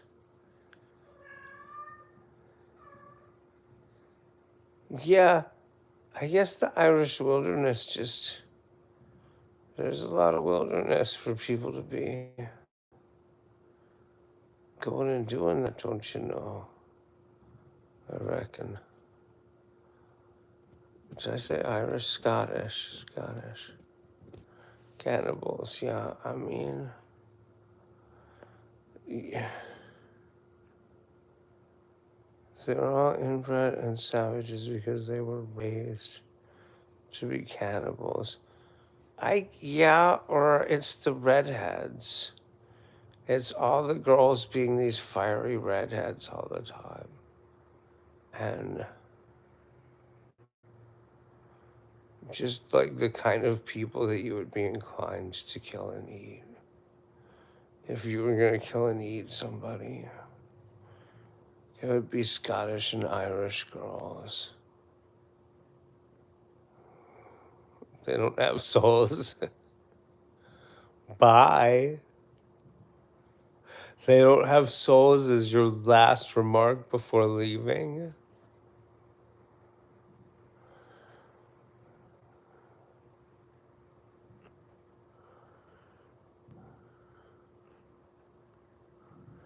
You're going to make it look really awkward when I suddenly don't have an interest in telling everybody to kill and eat girls as soon as you're not here. They're going to be like, what? Why did he just change his discourse?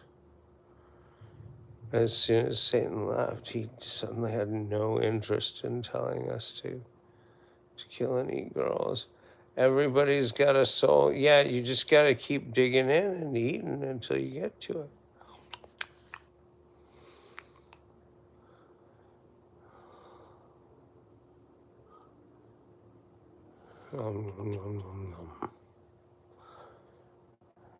The hills have eyes.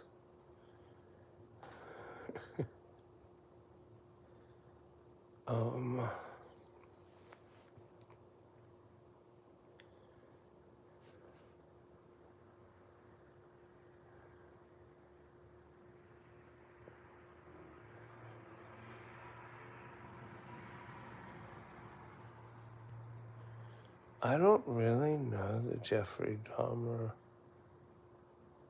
story that well. I did, I didn't know that about the brain transplant. I, I did want to do, I have wanted to do a weird eroticized pornography infused horror movie involving cannibalism and heavy gore stuff. Like I've always wanted to do that. But like I just haven't had the chance as a filmmaker. Um, but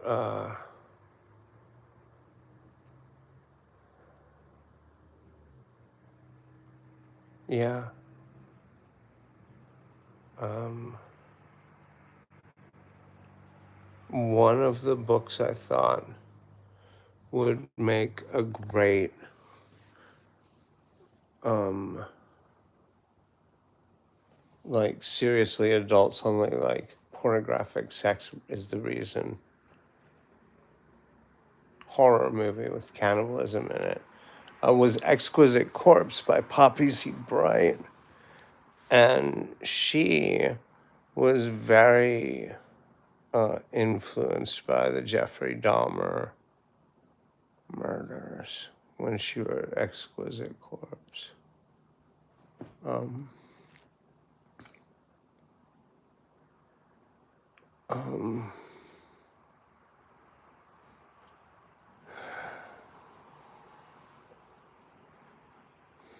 that guy.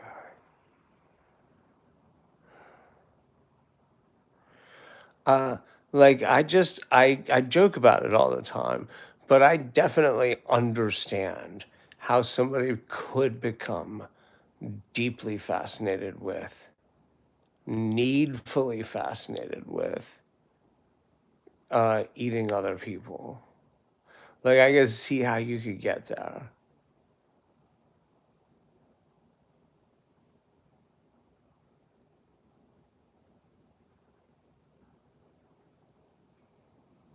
I don't even, though I think that like processing meat entirely is gross. I don't even like the part where you're chopping up meat in the kitchen in the food business.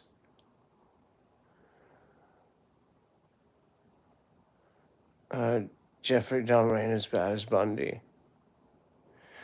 He wanted them to be a part of him. I mean, the people who hang out with their victims after they're dead and rotten say things like that too. And sometimes, like the people, I want to say that guy, the Texas Chainsaw Massacre guy, again, I think he's one of those where, like, sometimes the dead people weren't his victims. Like, he would dig up other dead people that he hadn't killed just because, like, he'd spied out, like, a fresh funeral in the neighborhood and been like,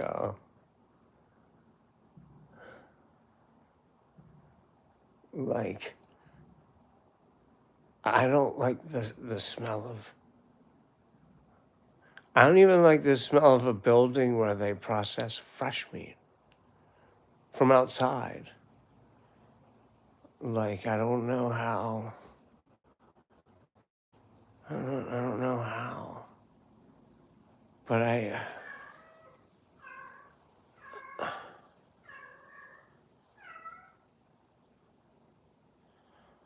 I mean I don't know. Most fetishy sexual behavior I do not get at all. I can't like joke in a lascivious way about it in a way that makes it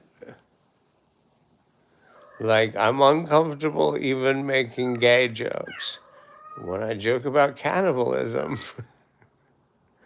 I don't know. Like if it was the after the nuclear holocaust and we had to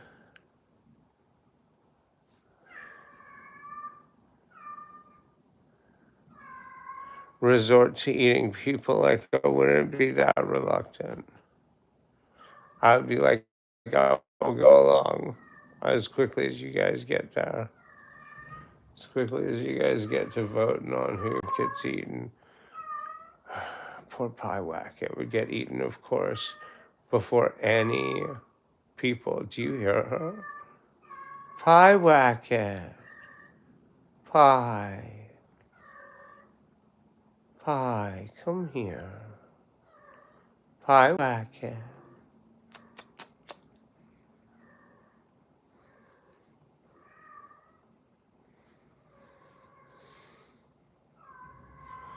You wouldn't bother eating people. Good. You shouldn't because it's illegal. And it's immoral. It's wrong. It's just wrong.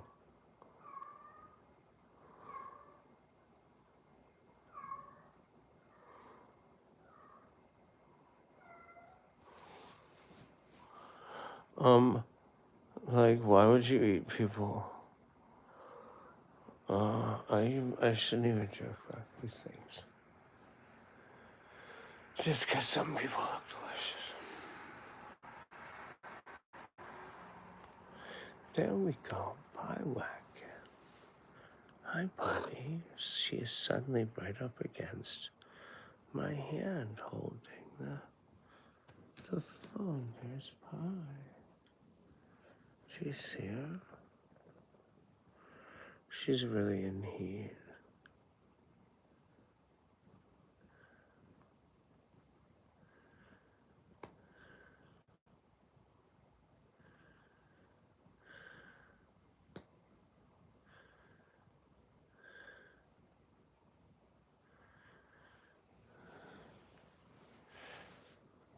Pie Wacket.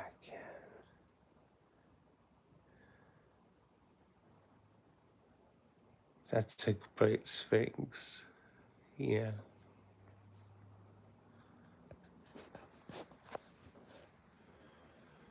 Pie Wacket. Stay right here, buddy.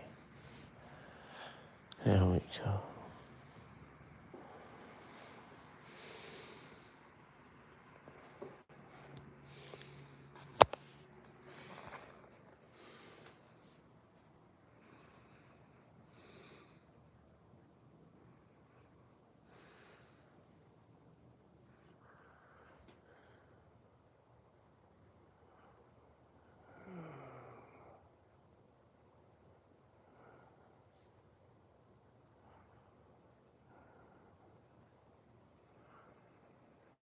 There's my cat, Pie Wacket.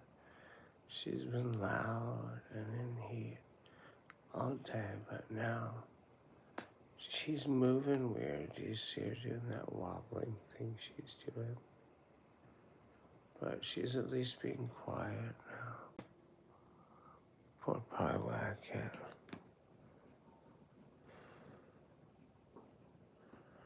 Is she declawed? No. I actually need to get some scratching posts for them. Like a couple of towers. She might need a scratching post. They definitely do. She and her sister Zoe. They use the cardboard boxes that are sitting out. Some. They use my legs. The jeans I'm wearing. But yeah, I need scratching posts for them. I need to pull that together pretty quickly.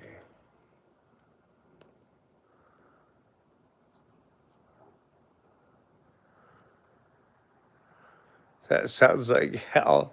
No, they use they'll use the jeans, and they're both smart enough to know exactly how much they can put their claws in the jeans and not like catch my skin. But I gotta hold still while they do it because they know exactly how.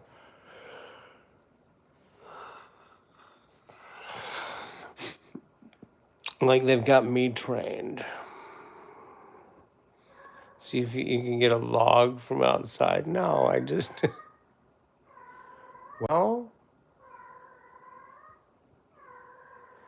no. There's some chunks of logs actually out there. The cat would like that for scratching, but it would make such a mess.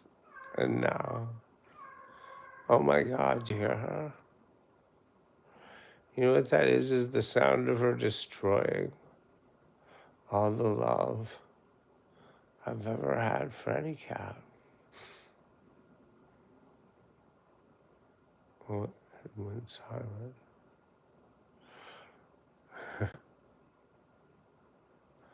Gee, I guess once I said it that way, she was like, well, all right, Rogan, if you put it that way, I won't.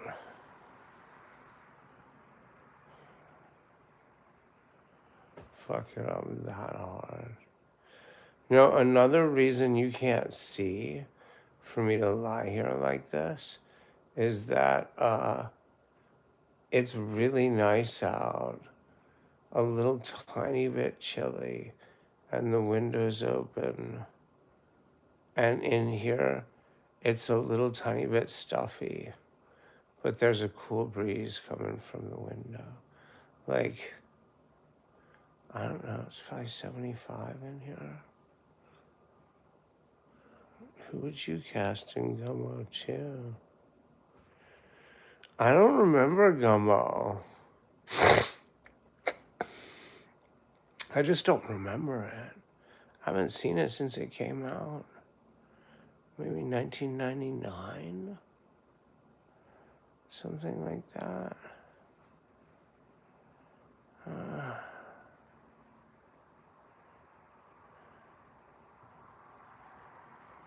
Yeah, I haven't seen it since then. I remember it skeezing me out. I remember not. You remember Smash Mouth? Were they a band? Were they a heavy band? They made that song All Star. Yeah, I remember them. A little bit. I remember them a little bit. Now I got that song stuck in my head.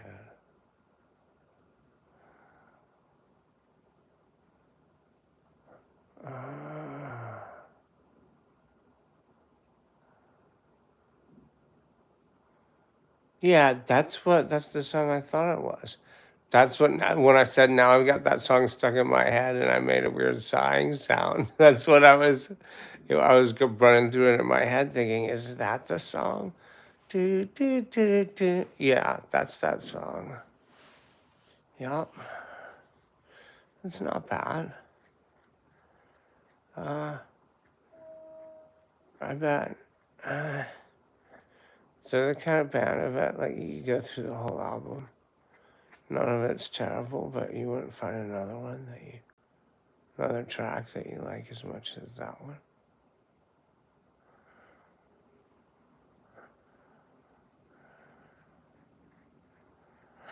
Much better times. Yeah, I mean, they were, yeah.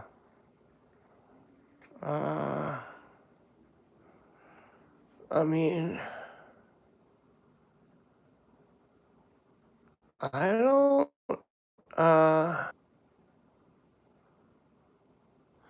well, the music is weaker right now. Before all the race shit went mainstream. Well, I mean, it isn't that with the music, that what's going on is that nobody, like, they just make sure that the stuff that gets promoted on the top level is apolitical in ways that don't do any disservice to the money. So, like,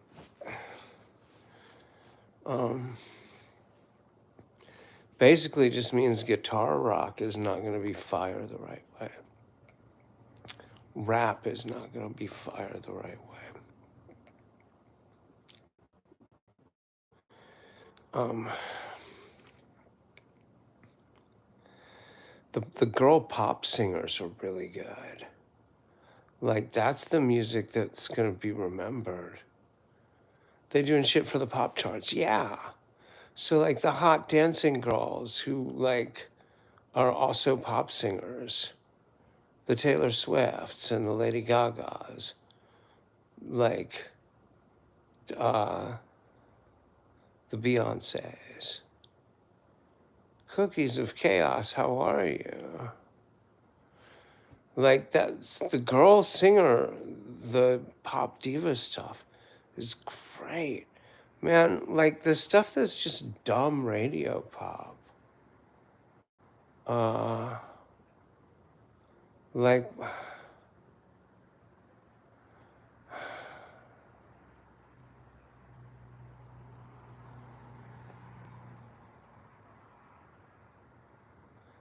it's been that way since the 80s, though.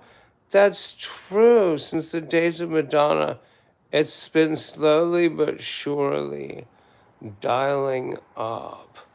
Yeah, I was just thinking, it's kind of like any music at all that's an excuse for like a cute girl to stand there and wiggle in a cute costume and make cute noises.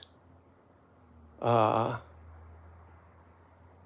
yeah, that's been a slow ascendant thing since the days of Madonna.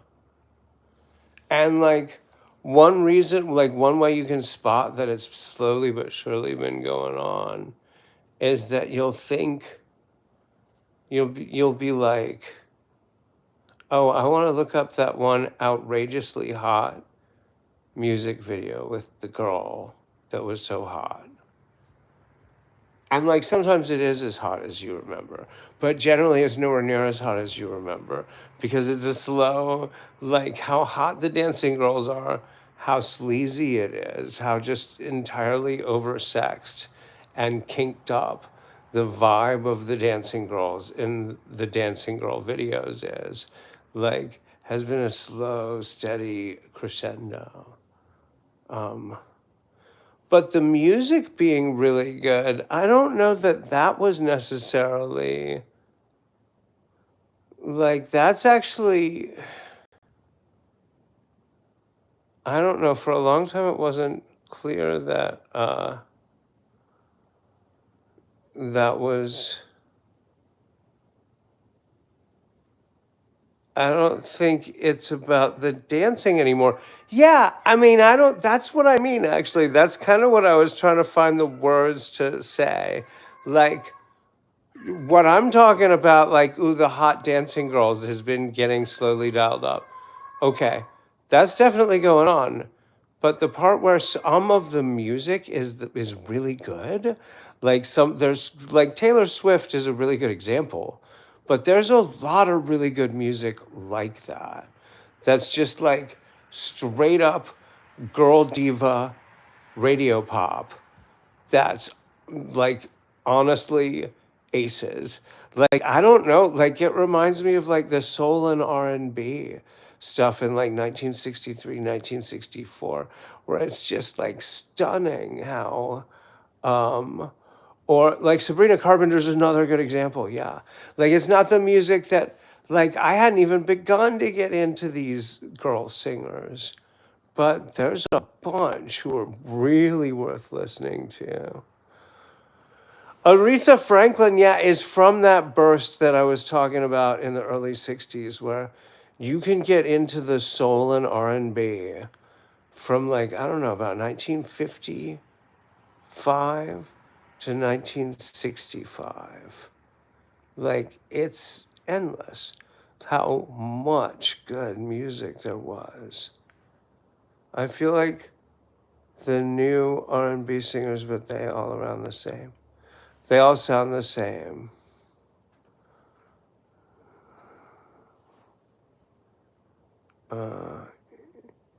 Am I an Isley Brothers fan? A little bit, yeah, yeah, yeah, a little bit. Uh, in part because the Yardbirds liked covering them. There's at least two or three like really key Yardbirds recordings of the Isleys. Isn't the Isley Brothers respectable? Isn't that them? What kind of girl is this? What kind of girl is this? What kind of girl is this? I've never, never, ever been kissed. I think that's the Isleys. How's the new place? Oh, Lars Bars, it's okay. I wish I felt better. I mean, the place is awesome. I wish I felt better. I gotta just stop being so depressed. I'm not that poor. They mean that song Shout. So that is the band I'm thinking of. Respectable is also them. And there's another song. I think the Rolling Stones covered them a couple times also. Um,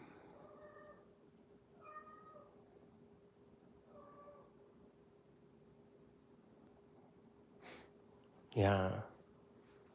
Yeah, they're really good. She's so respectable. Tell me, what kind of girl is this? 'Cause the kind of girl who's never been kissed. Oh, what kind of girl is this? Never, ever, ever been kissed. Never been out in the moonlight, watching the stars above. She's so respectable. Tell me, what kind of girl is this? Um,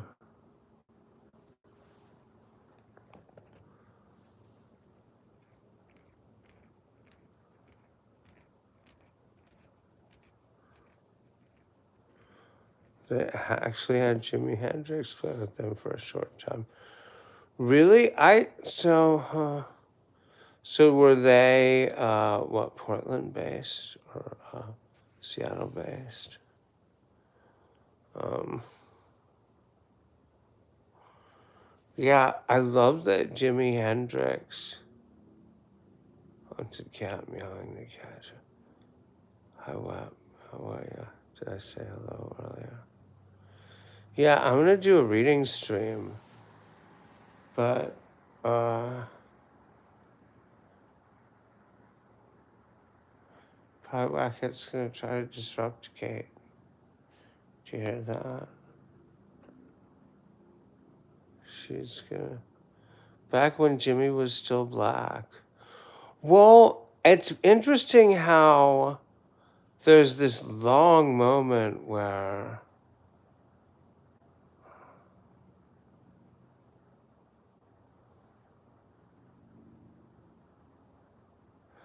like at some point the musical culture cedes flash guitar playing to the white kids.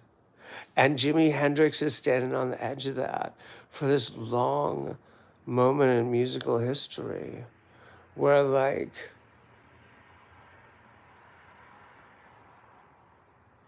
his band being like white guys. It's really interesting. Uh,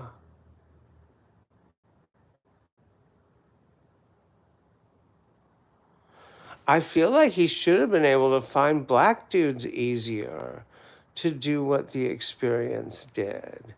And, but like when did he put that band together? 65?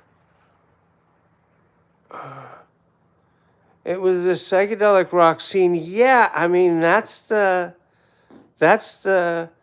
I don't know when. Like, I know with the bands being super heavy and sort of like, it is funky and soul infused, but it's so acid damaged that it doesn't necessarily sound black, right? Like this Led Zeppelin, Black Sabbath deconstructed, this vanilla fudge. Like that seems to come out of everywhere all at once. And by all accounts, that came out of everywhere all at once. Like it was just in the zeitgeist. Uh, so, like, I don't, it, you hear a lot of blues in Black Sabbath's first album. Yeah, I mean, I don't think, like, I think the guys in Led Zeppelin also, I think they were doing their best to sound funky. They're just hopelessly white. Like, that's, the Yardbirds are like that too. I mean, you guys hear me? I do it now. Like, I can't sound any less white than I do playing blues. Like, it's country blues when I play it, man, because it just sounds white. Like, I would do more straight blues stuff, but I find it awkward how rockabilly I am. Like, you'd think, like, what are you talking about, Rogan? That's really cool. It's like, okay, but it all sounds the same. I do this yuck yuck Elvis thing. Like, I can't, if I try to actually sound black, I can't do it. I cannot do it. Um, awesome text. Nice guitar text. It's awfully nice of them to let a retard play in their band, like you, a retard like yourself. You know, they must be good old. You know, they must be white men. They must be white men in that band you're in.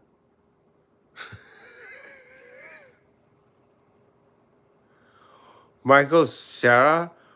Wait, you're joking, right? CMA? You ever listen to Cream? Yeah. Yeah, I saw, when we had this conversation, I saw him, Jack Bruce.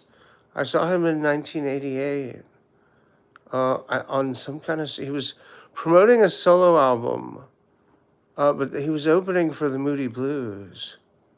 And I thought his show was, I thought it was better than the,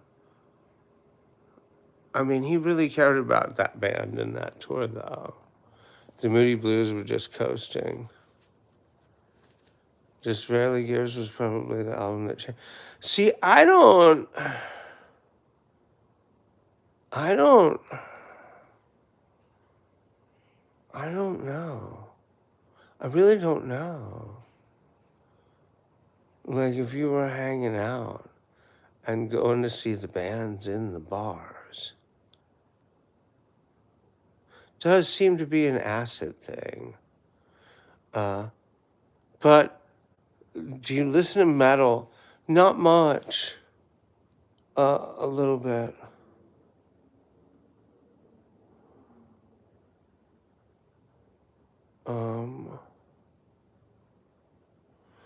I really like Cream. I had Disraeli Gears when I was in high school. That's the one I know best. But there's three Cream albums, basically.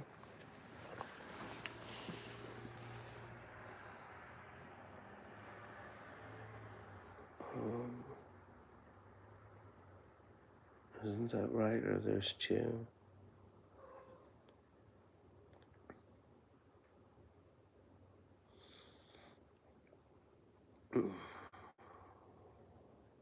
It's ominous.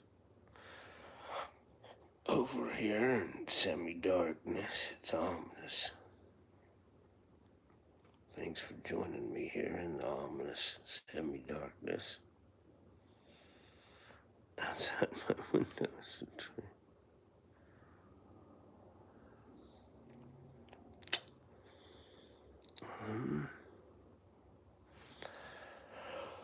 Oh.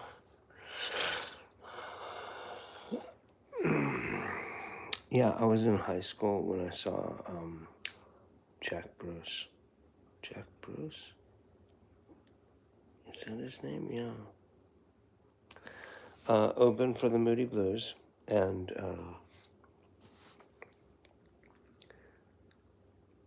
from that guy from Mountain,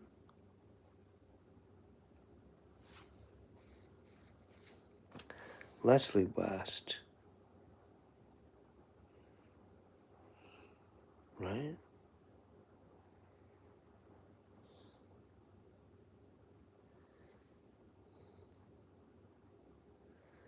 Do you care about black peoples?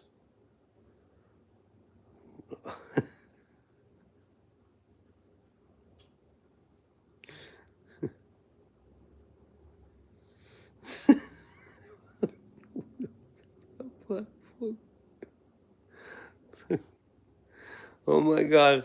There's just so many funny answers that are not really appropriate. Like, that's why I just started laughing. And this is at least the second time that somebody's done that. Do you care about black peoples? And I just start laughing. There's so many good answers.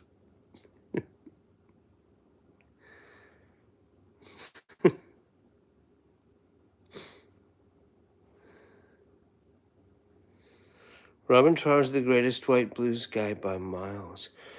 Well, I mean,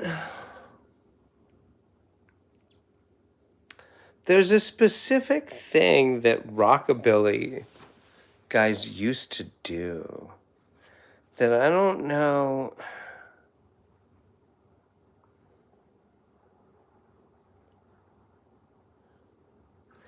It's like a generational thing where they're like country.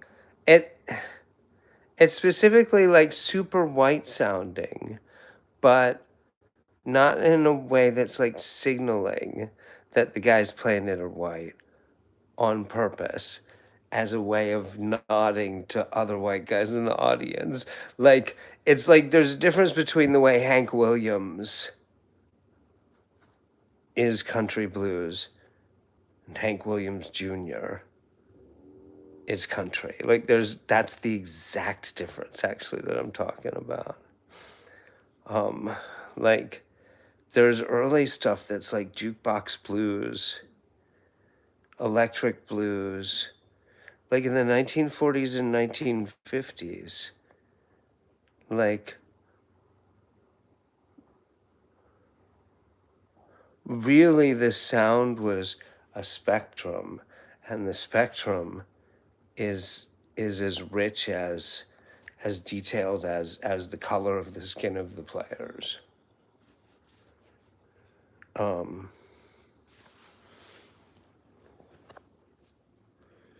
And probably like how white or how black bands sound often had more to do with the bar in the neighborhood. Like, what musicians sound like and what they end up tailoring their act to sound like has so much more to do with the venue than you would think. Like, you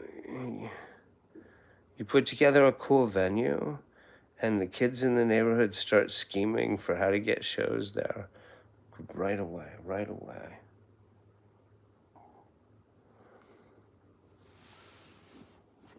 And your taste in booking stuff, well, I mean, yeah, like I said, the venue, if you build it, they will come.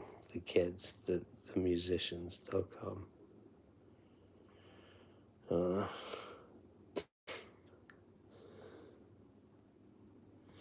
You should have been in a band. I mean, you'd be swimming in pussy. Yeah, the girls love it. There's no, like, you, you can get anybody. Remember Split Ends? Yeah, I do a little bit, actually. Yeah, I mean, you can play a show to 10 people twice and walk away with like two hot girlfriends fighting over each other. Like, girls love guitar rock. Like, they just love it. They'll insist on joining your band, and then they'll get distracted by how much you got to show up for practice. Girls just love rock and roll.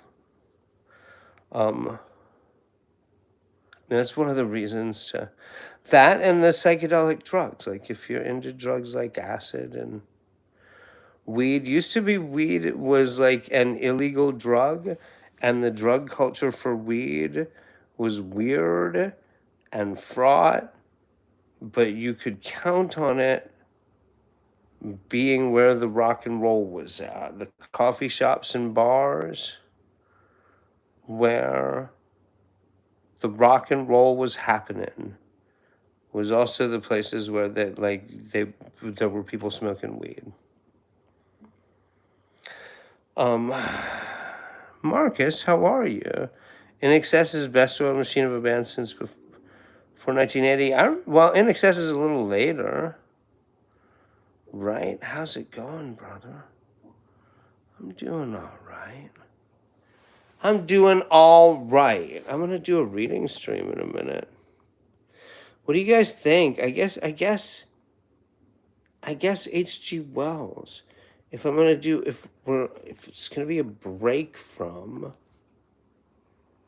Conan house tour, I don't really I don't know that we need a house tour. I mean, we already, my landlady's in here, so, or she was earlier, so, and she was like, yeah, casually, she's like, yeah, I love Vic over housekeeping, which is fine, but when you say house tour, I immediately remembered, what's she in here for, my landlady? Oh, she's a live streamer also. That's how, like, she ended up being my landlady. So she comes and hangs out in here some. So yeah. Yeah. There's no reason for me to be uptight about that. But I did, like, I just demolished a plate of pasta earlier and left just like a gigantic mound of unfinished pasta on the plate in the kitchen. And I was like, see you guys, see what kind of a mess I made in the kitchen. And she commented like, yeah, I'll evict you. Do you have any favorite TV shows?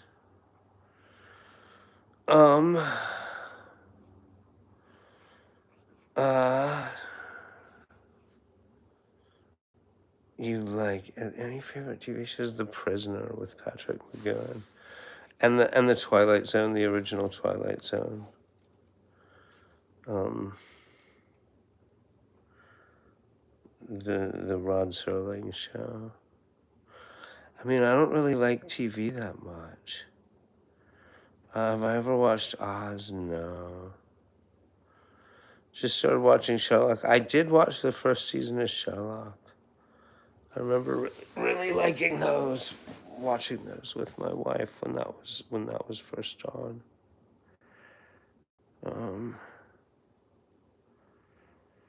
Yeah.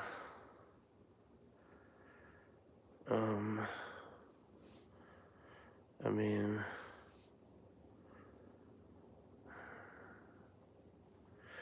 yeah, there aren't that many shows that I really like. Twilight Zone was genius, yeah. Yeah, and I mean, it took a minute to line that shot up.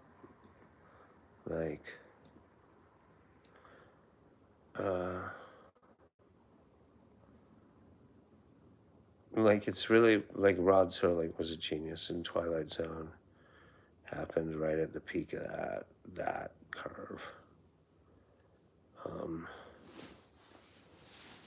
Night Gallery is a pretty good show too. His later horror show, Night Gallery.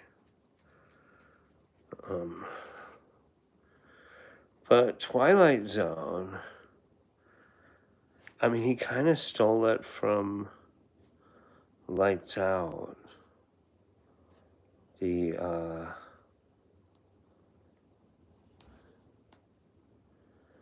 radio show which I made a couple of playlists of my favorite Lights Out episodes.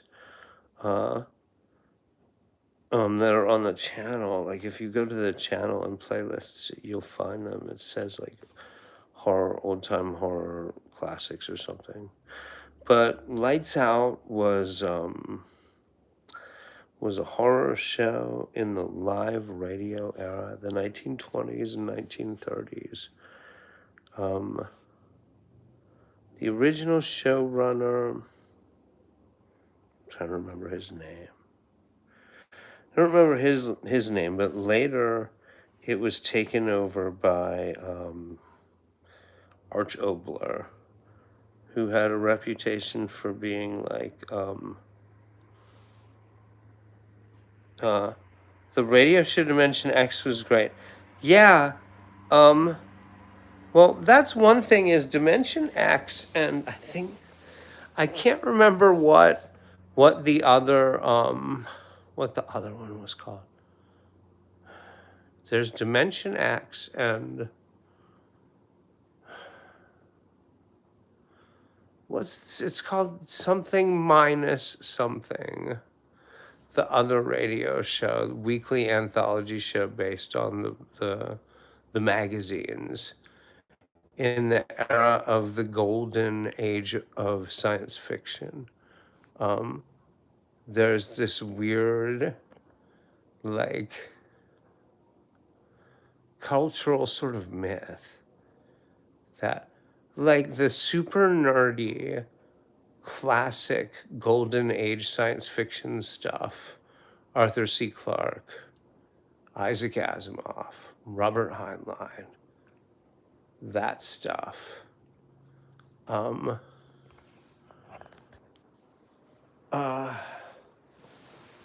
They like that sort of the zeitgeist has accepted this idea that those magazines and those stories, like nobody was reading them.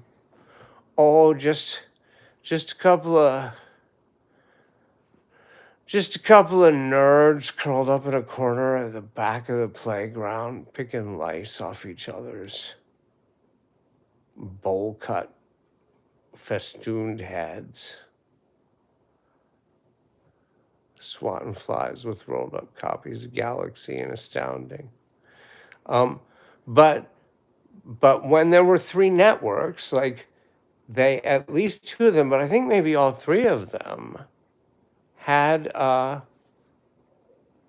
special relationship with one of these magazines, and there was an anthology show that was basically like that magazine's.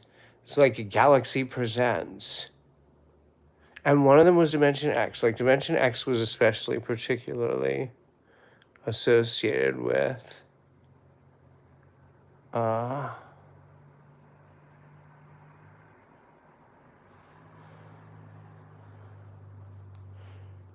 monkeys. What? I don't think I'm calling the news. I don't think Webb. I don't know. Webb's been hanging out in here for a long minute. I don't think he meant for that to be racist. It's all right. You called the news on him. It's already taken care of. All right.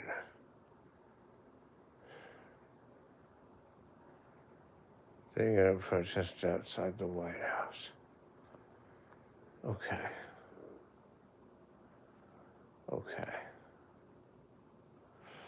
I heard there was outside the White House.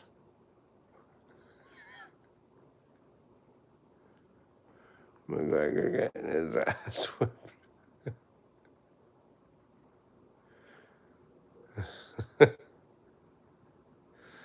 Tell him to dust off my BLM shirt. You see what I've got? Like, that's the only shirts I got. That's why I'm always in uniform. Always ready to go. When they tell me it's time to roll, I'm ready to ride.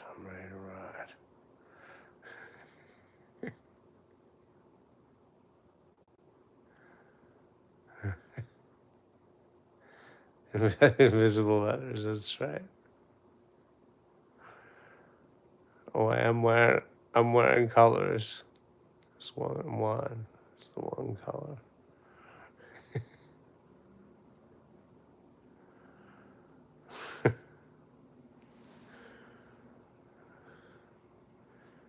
I got a uniform. I got a uniform. Tinfoil hatter. You mean O'Connor McGregor?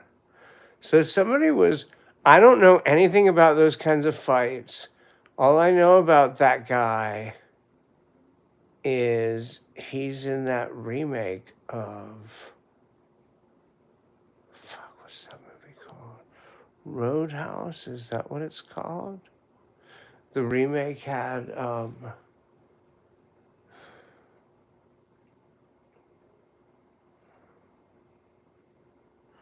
The fuck? I can picture him perfectly. From Zodiac and Source Code. Jake Gyllenhaal. And it was super gay. The movie was very gay. And it had that Conor McGregor fellow. He's a really tall leprechaun. Yeah. Roadhouse.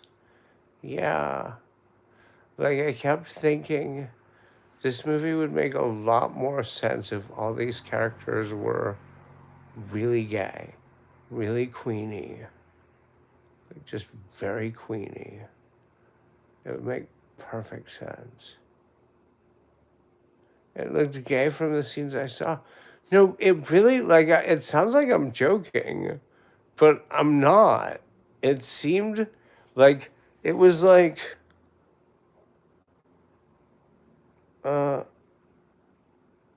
X-1. That's the name of that radio show. Timothy Moore. Yes. And Galaxy. Okay, X-1 was the Galaxy show, right? And then either Astounding or Amazing was one of the other science fiction magazines, and they also had a radio show which was Dimension X. I mean, they didn't have it, but they had an association with it. Like somebody there was picking the stories for them. Like there was a story editor. You can't remember Dimension X. Somebody in here brought up Dimension X first. Radio takes you completely in. So yeah, like some of the early radio stuff is really amazing.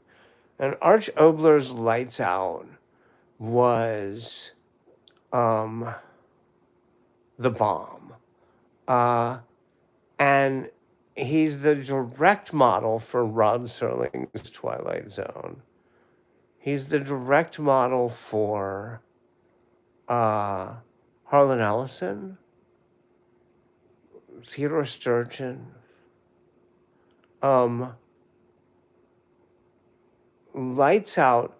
So, for one thing, they intentionally did Lights Out on Tuesdays at midnight. This was in when radio was live, so they couldn't decide when to show it. Like when you did it, that's when it went out, right? So they did Lights Out at midnight on Tuesdays to minimize complaints. Like they knew they were gonna do weird ass shit, like just scary as fuck. And when they weren't being scary as fuck, they're going to be weird as fuck. And so they just did it on Tuesdays at midnight to try to keep that down to try to keep that down, to try to keep that down. And but Arch Obler's Lights Out, like one of the things Rod Serling got from it is that sometimes it was funny, sometimes it was scary, sometimes it was sad and heartwarming. it was definitely very woke in its politics. That would only come out every about third or fourth time. Um, all that, um, Rod Serling lifted whole for the Twilight Zone. Um, Arch Obler used to write. He used to write lights outs in bed. He'd get a tape recorder and set it on his chest and talk into the tape recorder while lying in bed chain smoking. Rod Serling would do it pacing up and down. Like he'd smoke cigarettes with one hand and hold the tape recorder with his other hand and just improvise whole scripts on the fly into the tape recorder. Should Bruce Lee be considered a civil rights leader? I mean, he isn't it one of those where like he ended up being a civil rights leader because of his positioning in the film industry when he would rather not have, right? Like Bruce Lee just would very much like to have, he would have gone along with what they wanted and just like played like ball with the machine. He would have played the sidekick, and then he could have written the TV show where it was going to be an Asian guy, then it still didn't need to be an Asian guy. He could have just been the writer. But then they took that from him too.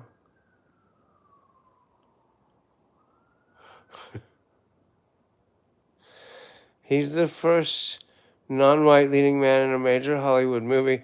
Yeah, and they didn't want to let him do that. Like he had to go back to Hong Kong and build up like a fucking empire before Enter the Dragon happened.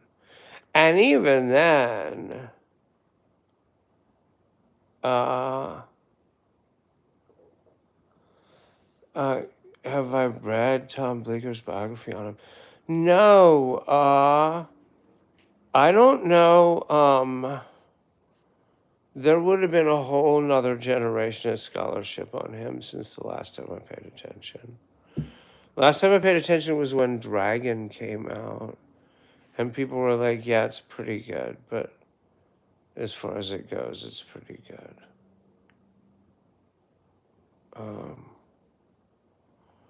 Bruce Lee was beyond cool, yeah.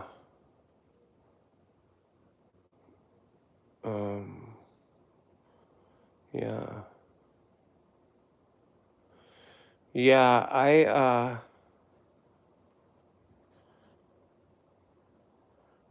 yeah, he's fascinating. He's an absolute genius. He's one of those guys that made me notice you can't really make a movie about, well, two things. You can't make a movie about a fictionalized biopic of a guy who was so much in public that he himself is iconic. Like, you know what Bruce Lee looked like. So you can't make movies about a fictional portrayal of Bruce Lee. He is iconic. Just boom, flash frozen into your mind. Elvis Presley is like that also. Like, I think Tupac Shakur is like that.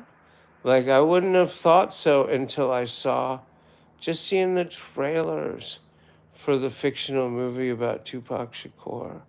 Like, I was like, oh man, they found a guy who looks just like him, and it makes no difference. He just does not have the fire in his eyes.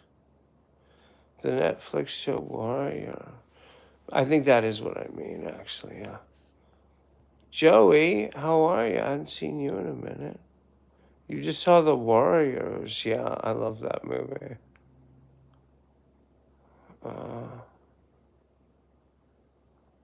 You've got a bust of Cato in your man cave. The first dude, that dude did look like him. Well, I mean, I don't know if it helps that when they look like him. It creates an uncanny valley thing that makes it even worse. Um, uh, they can only capture one mode of the man. Yeah, Orson Welles is another one where people could never play him. John Huston is another one. Like, I'm thinking of people who are movie stars, so that makes it harder. But, like, Elvis Presley, it's weird. That movie Elvis from last year or the year before. Like, man, it's real special, except you can't, your guy is not Elvis. The War of the Worlds is really good. Wait, which War of the Worlds?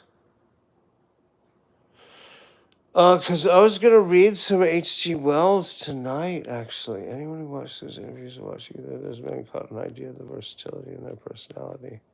Well, that's part of the reason it's really hard to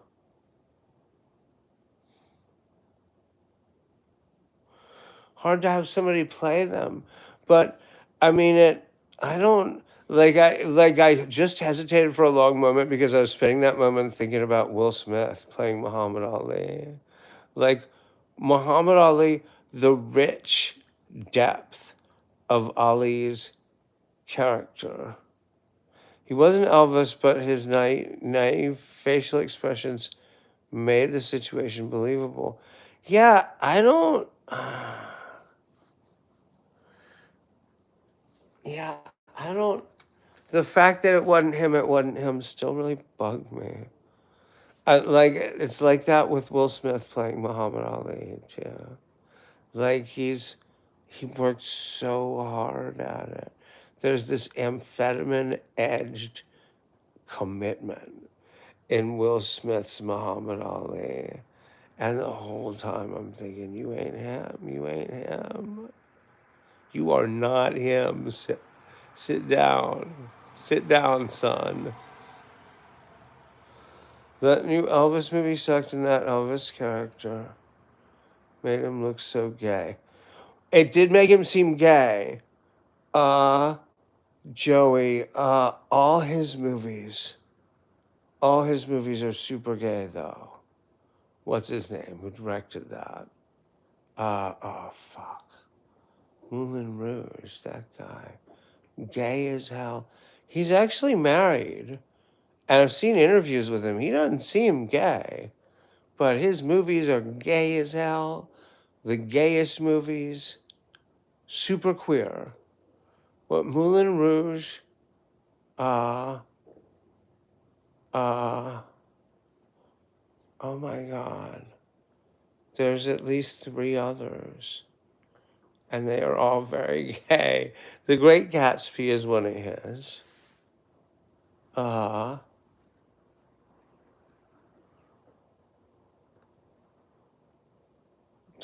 Hanks is that nigga though.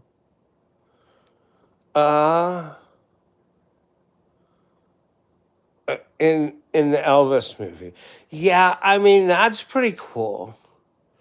That like him playing the Colonel is perfect. It's true. Like there's no he killed it. Yeah. I mean, I don't know that there's a way to like I'm making a list of 50s and 60s movies to watch myself to cover the classics. And his presence is so unique, man. Like, I don't know.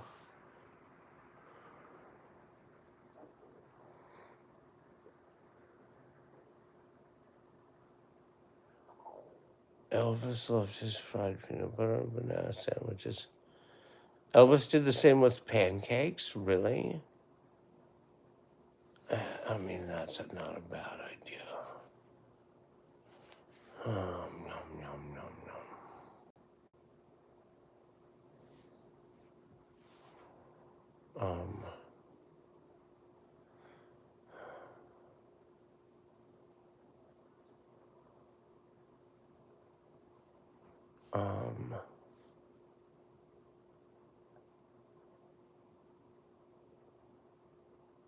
I mean, I don't know.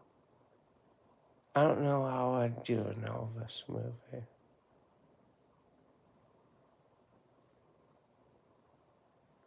I do, actually. But it don't matter now. It don't matter none. No, when I was younger. When I was younger and the world and the future seemed bright, open, like a road rolled out ahead of me.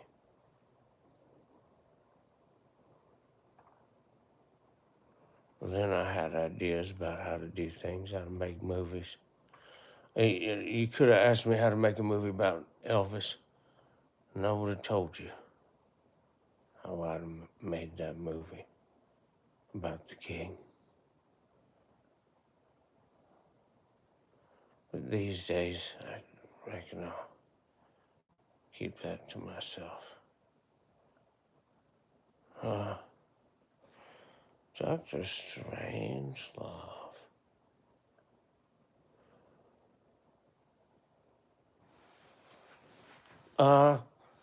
Joey, I actually, the book I like about Elvis, it's called Tender by a novelist named Mark Childress.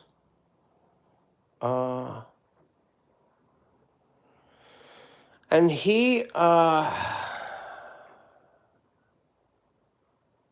was hung up on a lot of religious portents around Elvis Presley's life. Oh, you know the book I'm talking about?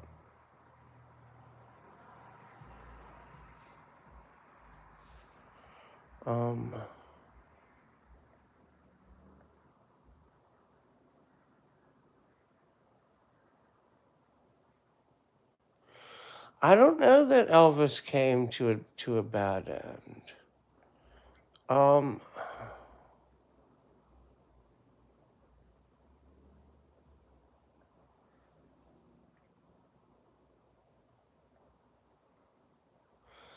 Like, he died kind of young. He died alone, like, kind of literally in the moment in his life. I don't know what was going on, but ain't nobody was hovering over him that day. He was taking a minute to breathe that day. His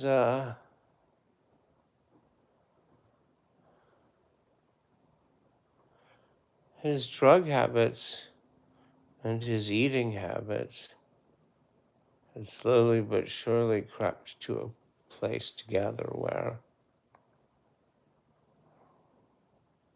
they're definitely going to kill him. I don't know all the story of the history of the arguments he must have been having with his doctor. Because the drugs Elvis took, he took under a doctor's supervision. That novel, Tender, I was just talking about, has a big dramatic moment early in the novel where Elvis realizes he's going to be a pop star in such a way that he's going to move units on a grand scale to underage white girls. And therefore, he cannot ever, ever be caught smoking marijuana. And so he better just not ever do that. And the way the novel Tender presents this is like, And so the devil gets his foot in that door right there. They say Elvis died on the toilet. Yeah. Yeah. Because of slow constipation causing heart failure. And it's, yeah, like a combination of factors, but basically, he was taking drugs to excess and not taking care of himself. And eventually, yeah, constipation from pushing, yeah. But it was a mixture of stimulants and sleeping pills and like eating nothing but ice cream and hot dogs and stuff. So it's probably the drugs that could have killed Elvis. His heart gave out. Yeah, it's heart failure in such a way that the drugs were not helping. His physical shape did not help. It is a combination of factors. There's a very odd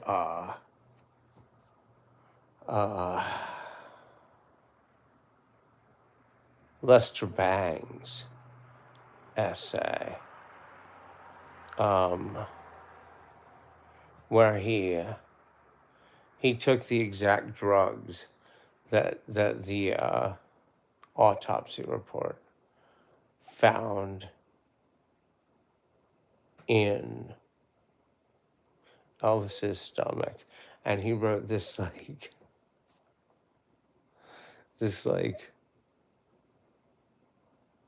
what do you call it? Like a train of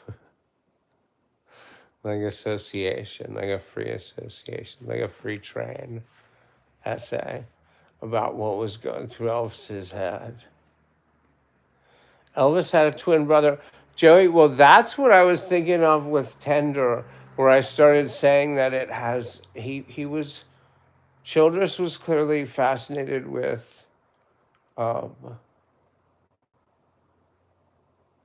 some religious connotations in Elvis's real life and circumstances, and yeah, that he had the older twin who died in childbirth.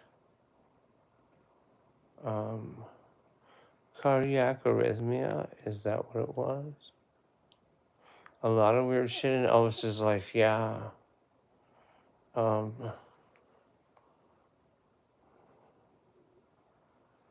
Yeah. Yeah, he had an identical twin who died in childbirth 3 or 4 minutes before he was born.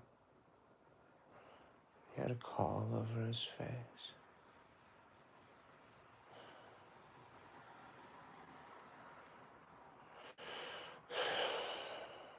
He was the king.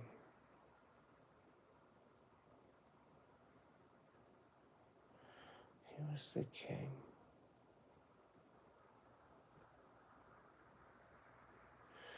He was from Mississippi, but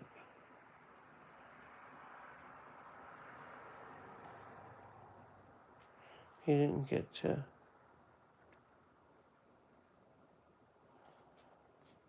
Elvis also loved young pubescent girls.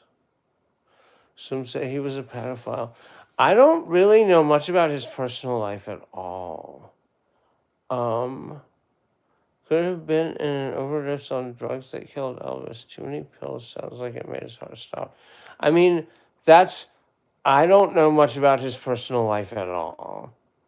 I know that it was not a straight overdose, but it was heart failure in such a way that they blame it on constipation. He was sitting on the toilet pushing when he died. But he was an amphetamine fiend who also took painkillers and sedatives. He had a pet doctor who wrote prescriptions for anything and everything. So his heart was overtaxed. So yeah. These drugs don't Like the dramatic thing that happens with opiates and sleeping pills, where sometimes people accidentally or intentionally fall over dead like flipping a switch because they got the dosage wrong. He didn't always like that. It isn't even usually like that. That talks about his sexual appetite to young pubescent girls. Yeah, I don't know. I don't know about him dating, but like high school girls. Yeah, I know Jerry Lee Lewis did. Like, but I don't really know the details of that, other than the bare bones details that Jerry Lee Lewis married underage girls like twice, and at least one of them was a first cousin. But that's like some crazy ass shit.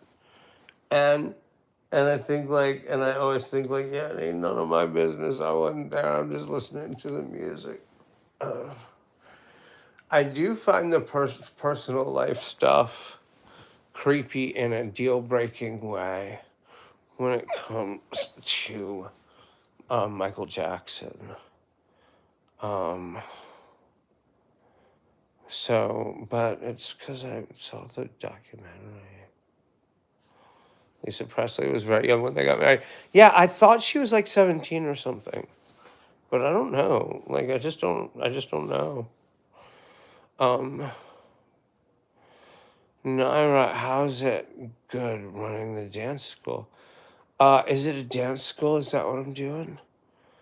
Okay, so John Porky isn't here.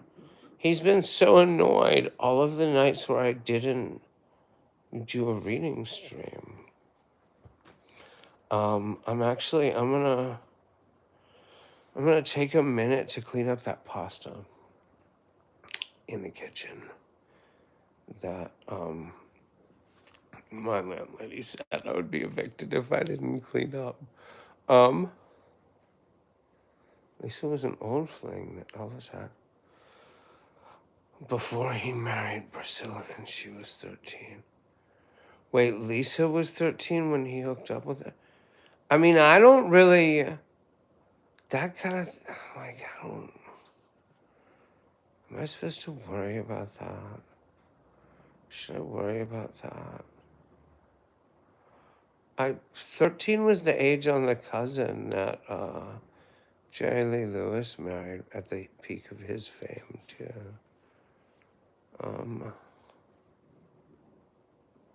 14. I mean,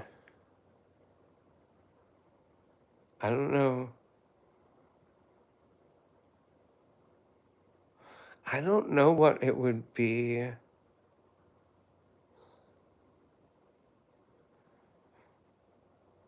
I don't know what would make that kind of thing deal breaking for me to listen to somebody. I don't know. That's disgusting. Yeah, I don't like Michael Jackson, but I already thought Michael Jackson sounded creepy before I really knew for sure about his habits. I think. I don't know. At some point, I decided like I just don't like listening to Michael Jackson because he's a creep.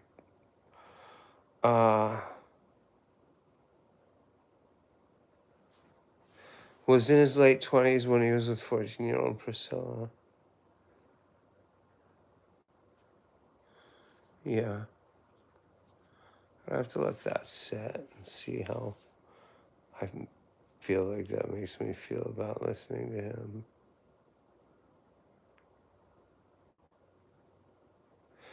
I mean, Elvis, I really do have this weird worshipful, like,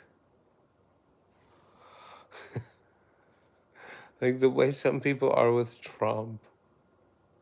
Like, if you tell me Elvis did something, I just can't imagine he ever did anything wrong. That's the king. Like, I really do feel like that about Elvis. I mean, I say that knowing full well that man does everything right, doesn't end up pushing himself to death on a toilet. All right, like, let's just be real. He must have done a couple things wrong here and there along the way to end up dying in that fateful position.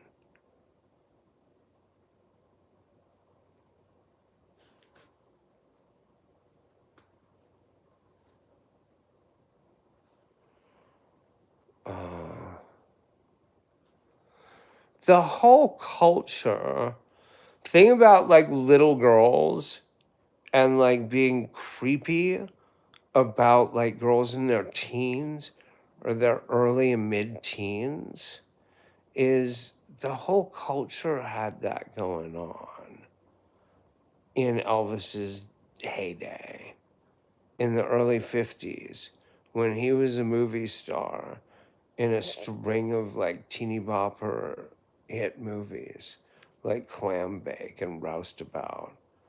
Like, the whole culture was weird about that stuff. Like, if you just listen to an oldie station play like radio hits, like, I mean, even just me coming up with and naming a bunch of creepy hits from, say, like 1966 that are about young girls and little girls. Like, you would be like, "Dude, that's a little weird, Rogan, that you know all those songs off the top of your head." It wouldn't be. Like, that's just how creepy the culture was. And the movies, too, actually. Can I be a moderator, pretty please, Thomas? I don't need any moderators right this minute. You see, I got a bunch in here right now. But thank you.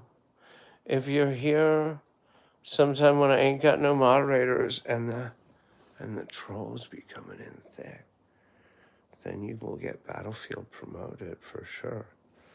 Thank you for offering. My dad was 25 and my mom was 15 back in the 60s when they got married. I mean, I don't like, things were different not that long ago. Like, I got clip chimped by the evil Salted Slug channel talking about my friend Lyric, who was 15 when I was 25. Who, like, Lyric's parents, like, we went out on, I don't know, like, dates, sort of. Like, Lyric liked to dress up nice and go to restaurants and stuff. Like, we did the kind of things that were like date things, like, in that sense. But her parents, like, she had a boyfriend who was like her high school boyfriend, and her parents would joke but not joke. You really ought to dump him and hook up with Rogan now. She told me, because, I mean, they really liked me. I knew that they really liked me. But she told me they would be like, you need to hook up with him now because your age difference is weird now. But 5 years from now, it will not be weird. And 5 years from now, neither of you is going to be available to each other. Like, this is like the moment. Like, you better grab him now. Like, but in this context, the reason I'm explaining this is because that actually wasn't that weird. That wasn't that weird. Like, I mean, it was odd for a girl who's 15 to have a friend who's like a suave, cool 25-year-old guy who chases women. I wouldn't have taken her out if her parents didn't know that I was taking her out. But that, like, would never happen now. Never happen now.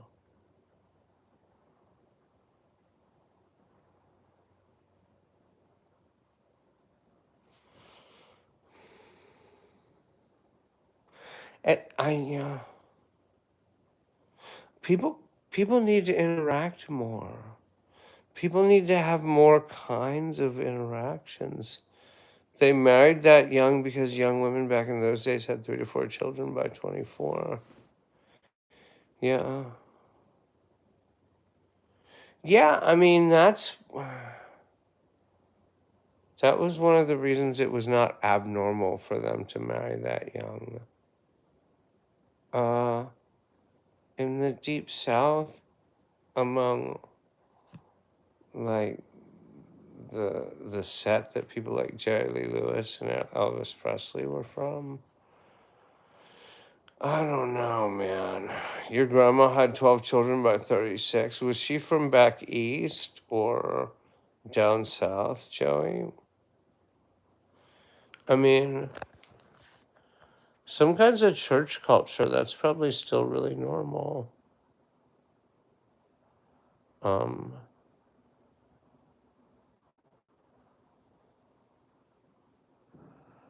um, or like Catholics, like Love Hello is Italian. Your grandma was Irish and German, yeah. That's yeah, Catholic. Yeah, it's weird how culturally Catholics are like, it's our job to be really into sex, have a lot of kids, take good care of the kids, don't pick favorites. And that's it. That's the job. Get a big house, make sure the house is big enough so you really can't have enough kids to overwhelm the house. Your granddad's Scottish Irish. Um,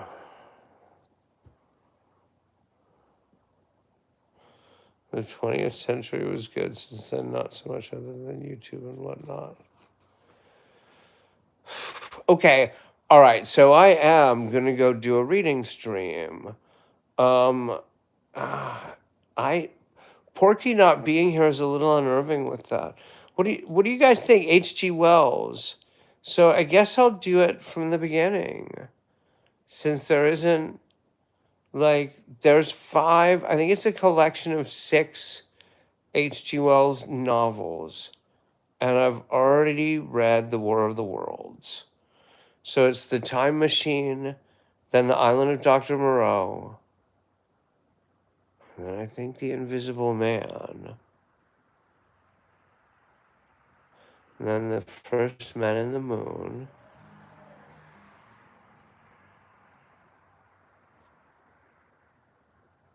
I'm missing one. I'm forgetting one.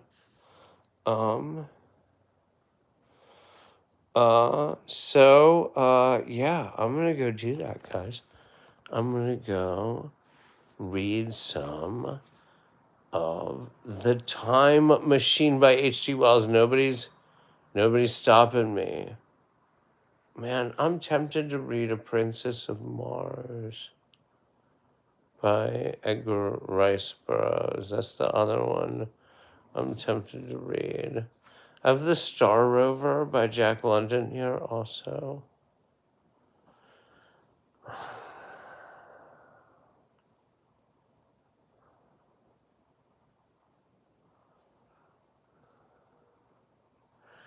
Whatever you choose. I mean, the other thing is I could just read another Conan story. I could read the next Conan story. It's been like a gajillion years since I read, so it doesn't matter.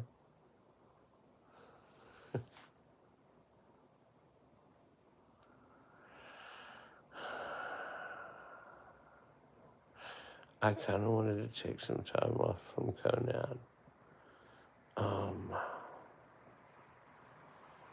Yeah, I just wish I had my personal library. I wish I had more choices. I think it'll be H.G. Wells, but I'm gonna go over there and do it. Give me just a minute. Give me just a minute to pull something together to eat, and then I will do a reading stream.